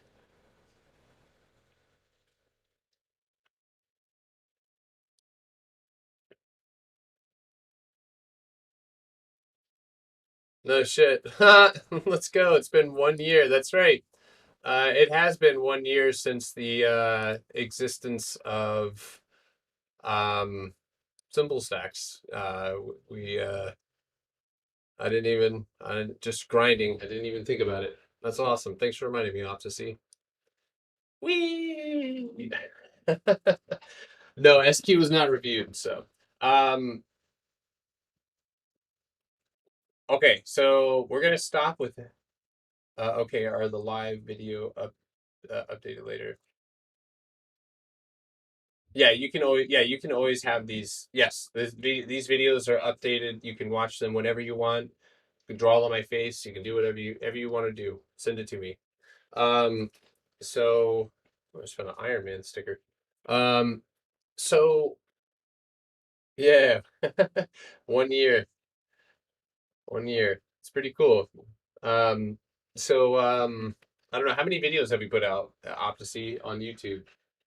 Let me go see how many videos have I put out. You guys should you can it's really cool if anyone's ever curious. Go back through our post on Simple Stacks, and you'll see we've been posting. I show people this all the time because they don't believe me. But like I may or may not have called GameStop at $12 right here. I still remember it. Makes me sick. Good evening. Right there. Look at that. Look at that. GameStop Corporation, $12.78. And I thought with my happy ass that we were going to go run to 60. Look at that. Oh, so gassed up. And it did. And I hurt. I hurt inside because I sold where I thought it was going to go. Back in the day, yeah, Atlas did like two. He's not much of a YouTube. He did great videos. I don't know why he stopped. He should come back. We should protest. Okay, so anyway, ASO looking good long term. Nokia. Uh, what the hell is even that, man? Did they? Is this right when they tried to squeeze that? Or someone said I think they were talking about a squeeze on Nokia. This is back when the prime 2000s. Look at that Nokia. Our parents were couldn't get enough of it. They loved it, and then they didn't want it anymore. So honestly, looking at Nokia, uh, first of all, it's not an easy thing to chart. I will admit. What is this? My eyes. Sorry, I had to see. You know, the crazy part of me likes it white. That sounded weird. The cra- the crazy part of me like that it looks clean, but there's so much on my eyeballs. I can't focus on that. Anyway, there's a gap on Nokia from 450 to don't judge me guys. I'm tired. 430 I took my kids to the beach today. 432, there's a gap fill there. I would say on the current trajectory that Nokia is on going into earnings, it's not going to be out of the question to possibly trend down to the $5 level. Looking at the current trajectory, and you have met downtrend. So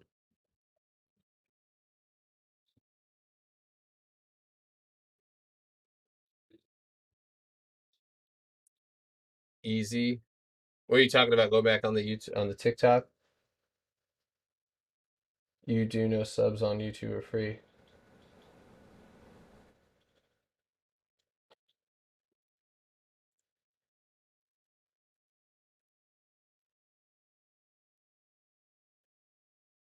You guys can't hear me? Can you guys hear me okay here on YouTube?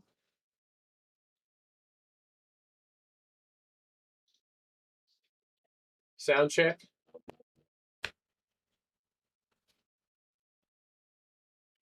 The question from Matthew, do you usually ride out the whole movement when stocks go back up to resistance like Facebook, or do you take profit halfway or maybe close to resistance? So Matthew, that's exactly why I have developed my strategy of like setting up spreads. So like basically what I'll do, so like I mean, let's say ASO, right? Let's say I decided that this is my stock. And I want to short it down to I take a $40 put. Okay, that might be my first small entry, but I'm really looking for the bounce. Okay, we get that bounce at 39. Here's how this would go. Okay, and I think what I'm gonna do is we're gonna pretend, and I'm gonna go right back to charting, guys. But I think this is an important teaching moment as well. So. What I'm going to do, and this is all going to be time based, right? Because I want to make sure that I'm in trend. I don't want to be ahead of it. I want to make sure I'm in trend with the stock. So that being said, what I would like to see is first of all, of course, this pullback. To support. So that could look anything like this. And then, of course, this phase, right? Where we kind of bounce around. That's where I'm looking. Go look at Roblox. Go look at that lower time frame. You'll see that bottom trend line. You're looking for that bounce. That's good stuff.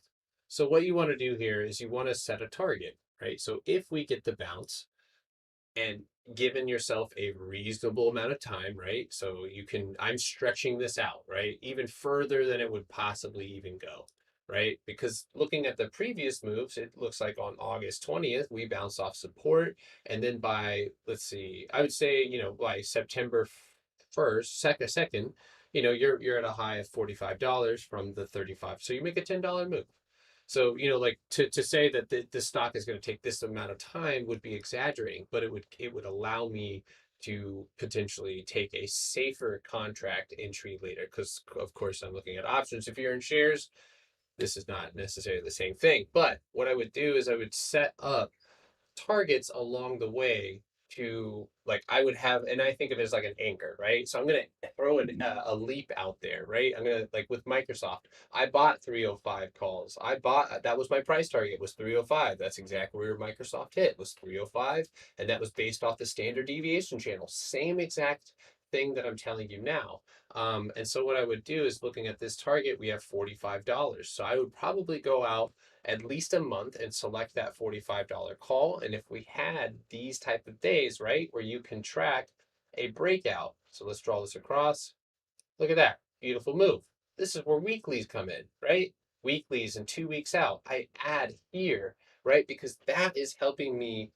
They're anchor positions for a reason, and they're long for a reason, because I'm looking to ride it out. And I need, because I have built something that works with my personality, I need a little bit of a pacifier, something to be like, okay, I just scalped this for, a good amount of gains, which also helps me be happy with my gains because I'm still in the trade, not missing anything. And then I take profit on those breakouts. And it just makes for so much, I don't know, it just makes me feel happier to take profits sooner and let my runners run. So that's a simple explanation of how to do that. So can you give me a quick rundown on how to trade option if you don't have the money to buy all 100 shares? Tim, you're gonna have to wait until the end of this sound or session, and then I will get to it. But we're done taking. Hold on one sec. Yes, I am looking at options. If you ain't diversifying, you ain't diversifying. That's a good one. You almost just, I might have to, maybe I'm gonna add you as a friend. I don't, is that what you do? There, now I follow you. Thank you for that. Thanks for using my community. Yeah, you got that. All right. So no, the YouTube is in the bio. Yes, I'm looking at a firm. Giveaway my what? The hell? Paprika? That's not a ticker. Medicare. I do love paprika though. Okay, so let's keep it moving. Hopefully that helped a little bit as far as what I'm trying to do. What do I think about the open interest on Nokia for the 122 calls being as much as they are? I imagine that's speculation, Photonix. But at the end of the day, I can give you my technicals, but here's the thing. A stock like Nokia is going to respond to news, and that's it.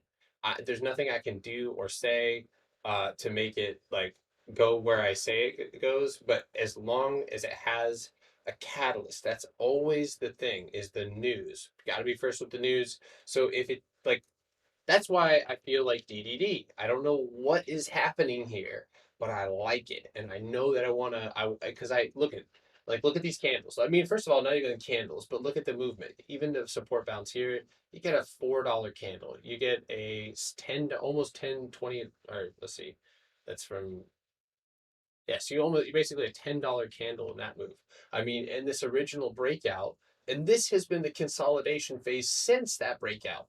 I'm looking for a new breakout, right? So like the next leg up into the 60s potentially for DDD. So I'm awaiting news, right? Because there's nothing here to move it except for earnings. Earnings is coming around the corner, but other than that, DDD just looks to stay in trend, but this is the kind of chart that looks like it might set up news. So, um, and that's the same thing with Nokia.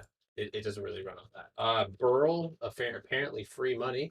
Okay, very good. I like it so far. Mm, mm, you better hope. All right, so here it is. Okay, this looks relatively clean and accurate. And as long as this stays intact, like as long as I'm sure it will, I don't know the state of Burlington Coat Factory on their fundamentals at the moment, nor do I know anything about the debt, or I don't know anything about Burlington at the moment. I'm going to delete that. So here's support. It looks like you broke support, and you're going to right now it's a retest. Okay, as soon as it gets back above, and I'll give you the mark of 308. As soon as it pushes 308 and closes a candle bullishly, um, whether that be on the hour, like, so a good swing trade for daily swing trades. So you're just buying tonight and you're selling tomorrow. An hourly candle close on top of VWAP and the 9-day moving average is a good strategy for that. Write that down if you can, because that's just as simple as it gets. Like, I know that sounds ridiculous, but of course, have awareness about what the overall setup is. But if that setup occurs in a bullish setup that you would like to see, you're more than likely going to gap up, or you're more than likely going to gap up, or open flat down and push, because really I would prefer my stock to gap down even on a swing trade sometimes. If it's like a 20, or well, it depends on the stock, but if it's a small gap and it's fillable within one candle, like on the 5, like, that's okay with me, because I get to buy an average down, in a way, and then on top of that, IV is going to pump into my contract that I already swung, and it's going to recover quicker. So Okay, so Burl, we've got X. I'm sorry, those of you guys, thank you for your patience.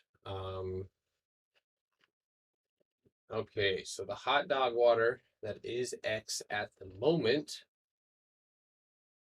At least the chart looked a little hot dog water-ish. Because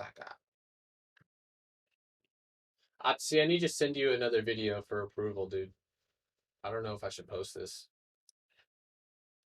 I think I've gone too far. Look at Do you guys remember when I showed you about that wedge? It happens on a daily time frame. I love technical analysis; it just wigs me out, but I love that. So you literally have a reversal pattern. You fall, right? And then you go and you retest the very same trend line. Look at that. And then you fall again, right back down to the same spot. And a lot of people got shooken out for sure. So first of all, you have a gap. That's always that 91.4% of these gaps are going to get filled.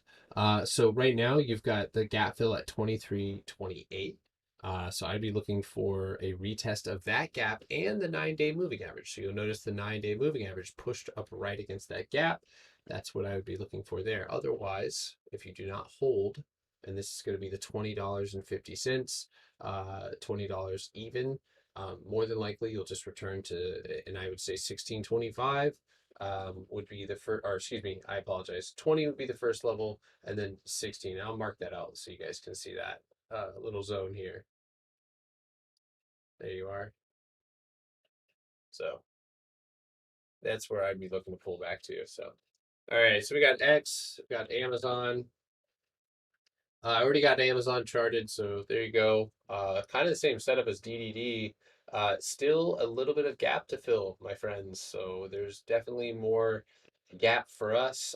This may be another week. You can see the MACD here, almost diverging a little bit. So I would look for the gap fill to occur. Let me make sure I got this right.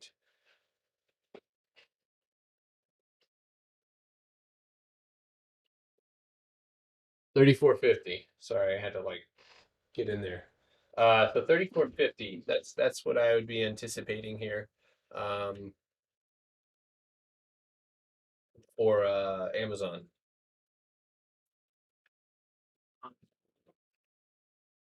All right. So we got Amazon mRNA.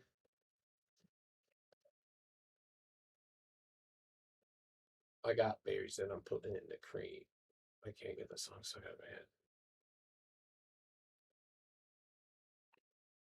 Let me just do this.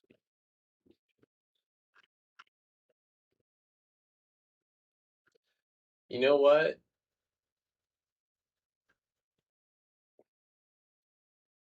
Kind of looks like it, but I'm not too certain.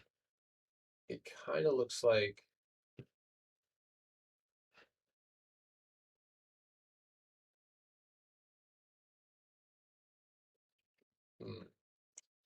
So it has so it looks like it's in that triangle, but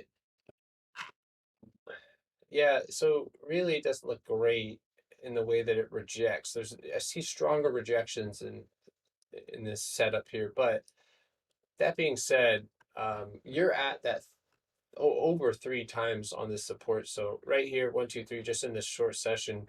So either A, and this is the thing about these type of patterns is you have a very short price range. So let me mark the range out for you. So I would say 415,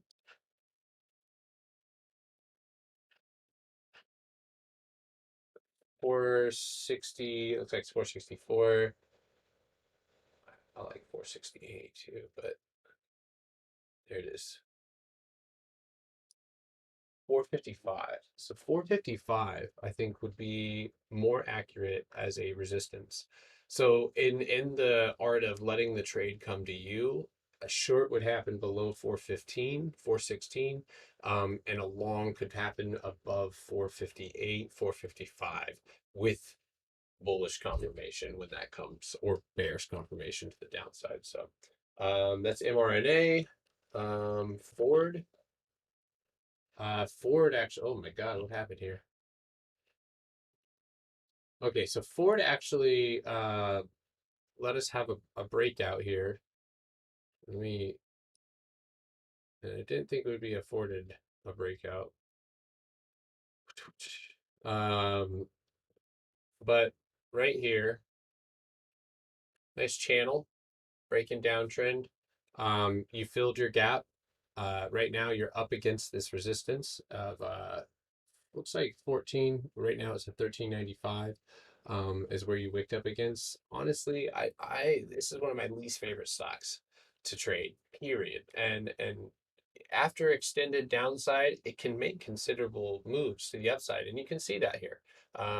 After this very similar setup here, this is a little elongated, but in this sense here, you make a really nice move from looks like around $11 to $16.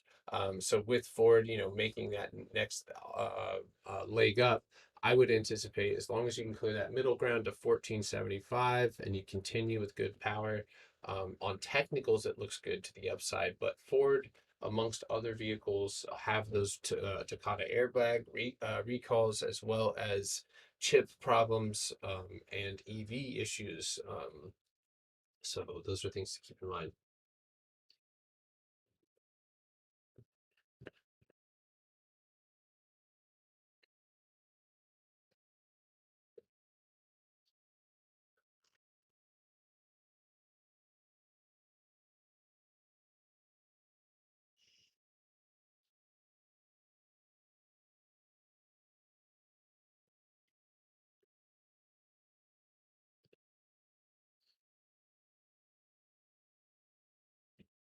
Oh shit! I typed DE in the chat.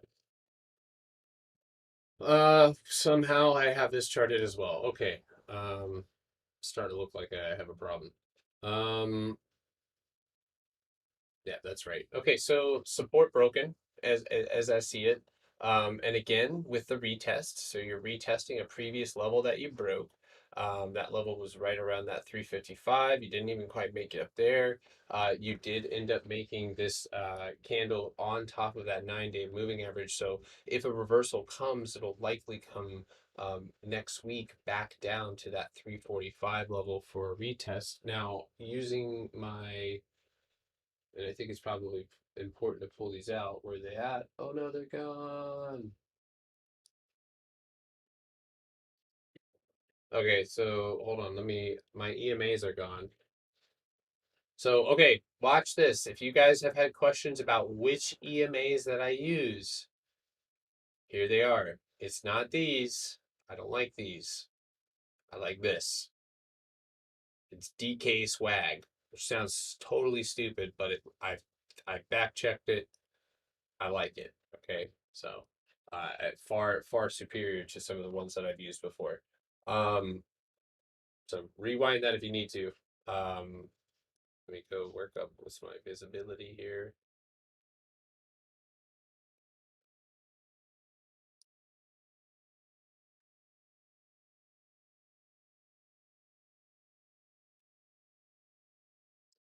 Okay.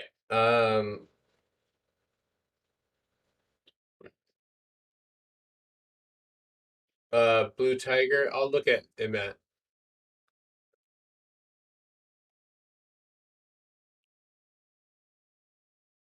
I'll look at Tesla if I missed that.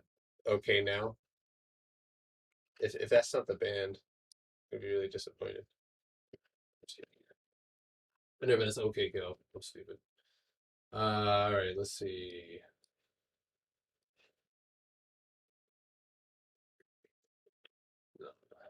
Yeah, so I'd stick to that one for the time being. This bounce also worth mentioning that is coming off of the 200-day EMA. So if anywhere was to really rebound deer, it'd be there. Oftentimes when you start trading flat at the top is usually when you are beginning the decline, and I can show you that in several different stocks where like cat, after it makes that uptrend just starts kind of chopping, and right here starts to flatten out before spilling over, but this one had flood with it. So DE right here just got kind of trading flat, not looking so great. So below the 200-day EMA 334, you'll likely start pulling back after making considerable run uh, to the upside. Otherwise, if I was looking for a rebound, it would happen above 365. And in the midterm, I'm not sure what that would look like, but that's the price target that I would want to take a position or look to take positions at potentially. So Tesla. So Tesla I actually have as at its last straw, and I've gone back and forth with myself. I don't usually like to use these top channel resistances, but something tells me that we're not out of the woods with Tesla quite yet. And in fact, being that we're back up against this 781 type or 780 range, it's not far fetched to see Tesla pull back. Now, if this top channel is true and the technicals burn out, then we may see a pullback on Tesla. And that would likely be back down to 762 at first, and then perhaps even 750. But that would only be if this resistance is correct. If it's not, then one or two things happen. We either show that, and there's not a lot of volume set up there, but we show that rejection. And we kind of consolidate in this area for either some sort of cup type setup, or just consolidation underneath the resistance. But we've already been here a couple times, so hopefully we just see a push out. We did see some really crazy flow last week for the $800 strike, but other than that, Tesla's kind of been. Let me just say this, all right? So outside of the technicals, Tesla just isn't running, right? Like Tesla runs and Tesla isn't running. This when you go and make a new high to 697, you pull back, almost all the way to the breakout level to this zone, and that's what it is. It's you're almost like stair stepping. You have this supply down here. You break out, you retest it, bounce off of it. You break out, you drop down, you retest it, you break down, and so like you have this kind of repeating setup here. But it almost is exhausting for the like buying. Like if any buyers are present, and this is like an exhaustion type setup to me, like where you're not really seeing a great uptrend. And yeah, the market conditions aren't great, but with Tesla, honestly, to me, that just doesn't make me feel confident. Because I like this Tesla, and this Tesla and that Tesla and shit. Even these Tesla type moves, like that's Tesla. This right here is some whole different shit. So excuse my language. Another thing that I was actually thinking about, and I just reminded myself of it, is that if I went out to the weekly, right, and we did pull back, which the weekly looks better than the daily, but if we did pull back,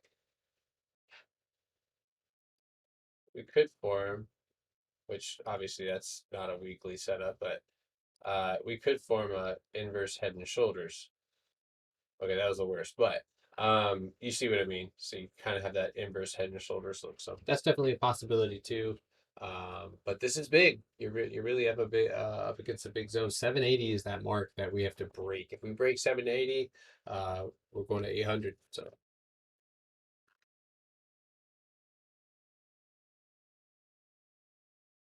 I'll be live trading on Discord tomorrow. So the trial is free though. So XRP will be king of X. See, that's those some of the XRP guys like unsolicited promotions. I appreciate though. I have a little bit of everything. That way, you know, somehow I win somewhere. They'll come rocket though. All right. So that is about it.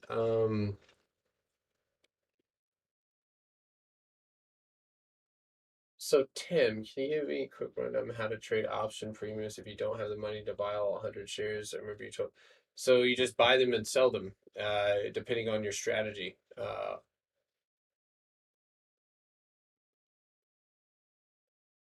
Naked.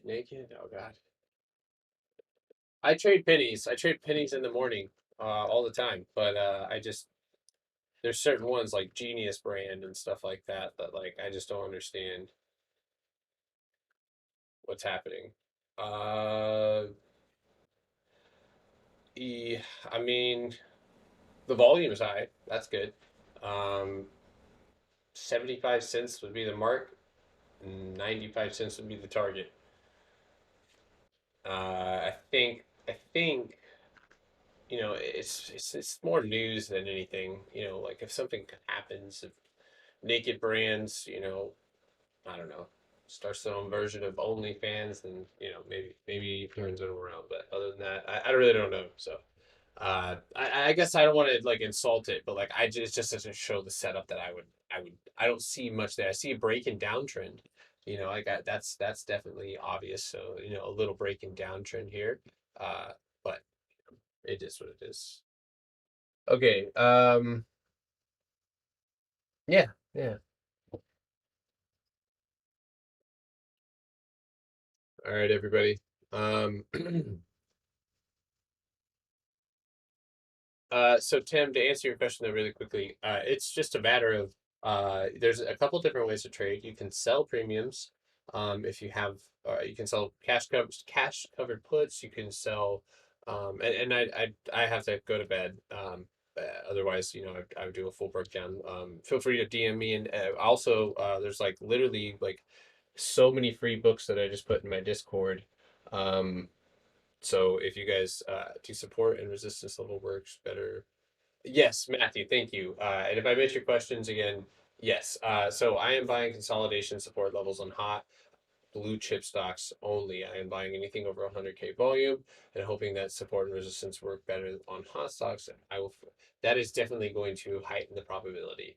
Now, of course, it's a matter of the stocks that you choose, and the way that you do that. But let me also do MAT, by the way. I totally spaced on that one before I moved forward, because I think this one actually is already charted and also has the potential for a cup and handle here, so I apologize about missing that one. But to finish answering that question, yes, if you can find, and I would say that there's a couple different things that you can use. You can use pivot points. Pivot points have never really done me wrong, really on any or any setup with meta metals. It's not bad that it's setting up the way that it is, kind of consolidated under where the pivot point, because the pivot point is it's like the gate that lets the horses out, or the drain that flushes the whatever water.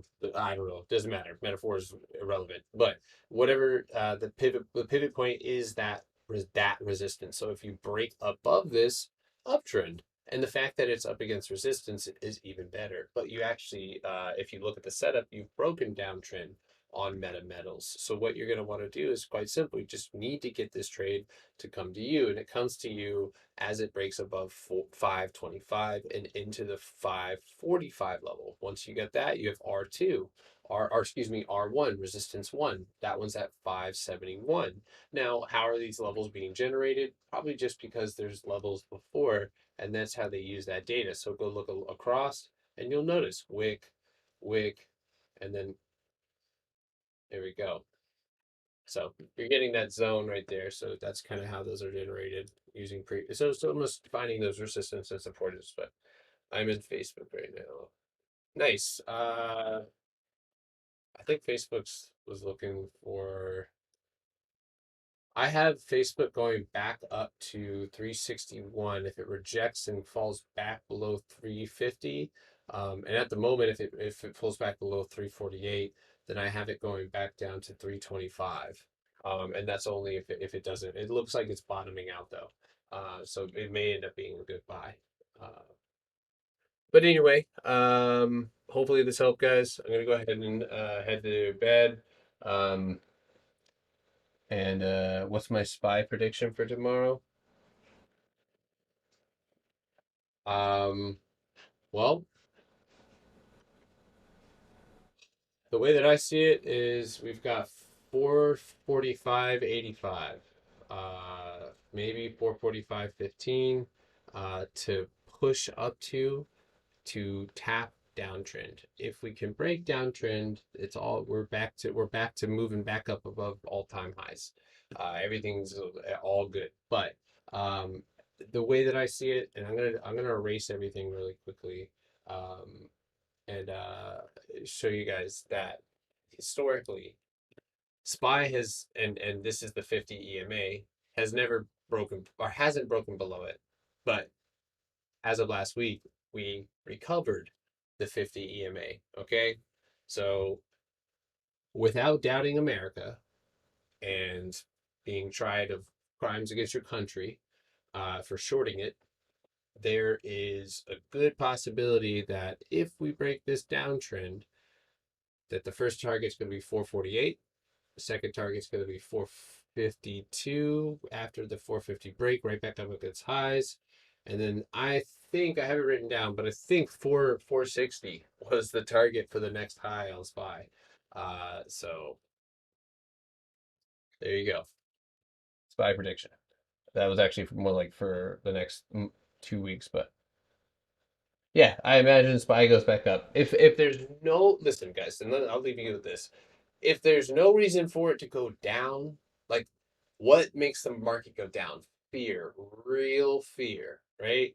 Fear that the market may not exist, or fear that a lot of people in America are going to die, unfortunately, or like a virus or war, or like, well, it depends. Sometimes war does the opposite, but these type of things are going to scare the market, and that's when you see COVID type reaction, which really, in retrospect, was a big pullback, but since hints has recovered, but um, hot damn, we could use one of these though.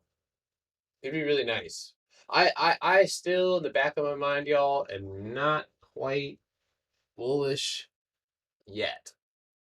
I'm not quite there. Sorry. I'm not shorting America, but I'm not ready to buy the dip like that. I'm going to scalp the dip.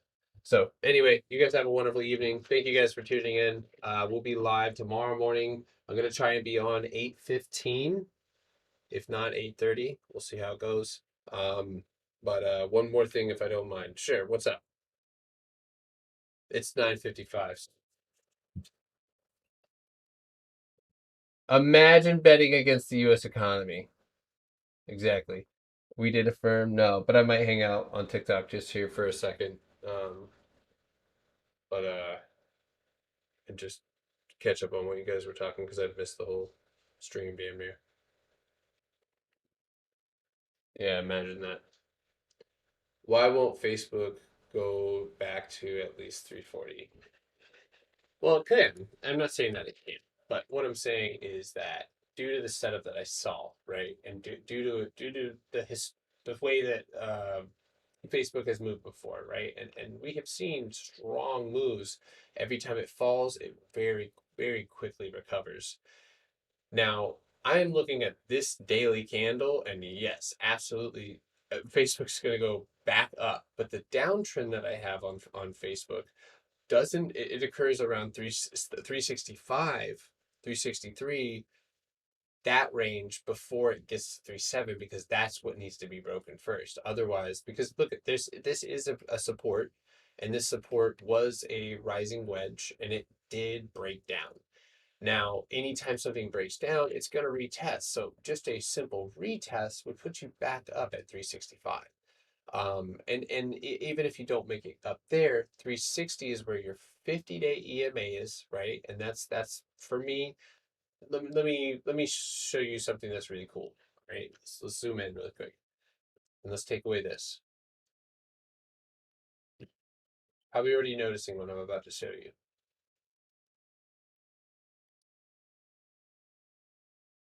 Hold on. All right. Wee. Uh-oh, what's that? Wee. So when in times of in times of great need, Facebook pulls back to its 50, and that means to the downside too. So that's its comfort zone. So 360 is where the 50-day EMA. So that's just his looking back at historical movements, right? I'm pretty certain that this is pretty damn close when it comes to being respected as a EMA. So I would leave you with that. That's my logic, and that doesn't mean that I am right, because as you can see, and it's on my screen right now, I was wrong about Snapchat, and I had a bias on it that was unnecessary. And I'm wrong sometimes, on certain things. And so what I always try to, the reason why I have success and have had success is because when I don't have a bias, I usually make the most money, because I let the stock tell me, rather than trying to define it for myself. I let the stock tell me what it's going to be, instead of trying to. I have a plan set up for both. You know what I mean? So, and that's that. So, anyway, have a great night, guys. Thanks, YouTube. 8:15 tomorrow morning. See ya. I do think it could climb back up. Why wouldn't it? Uh, Probably because the Qs pull back too. So, all right, guys. Good night. See you tomorrow morning. Peace.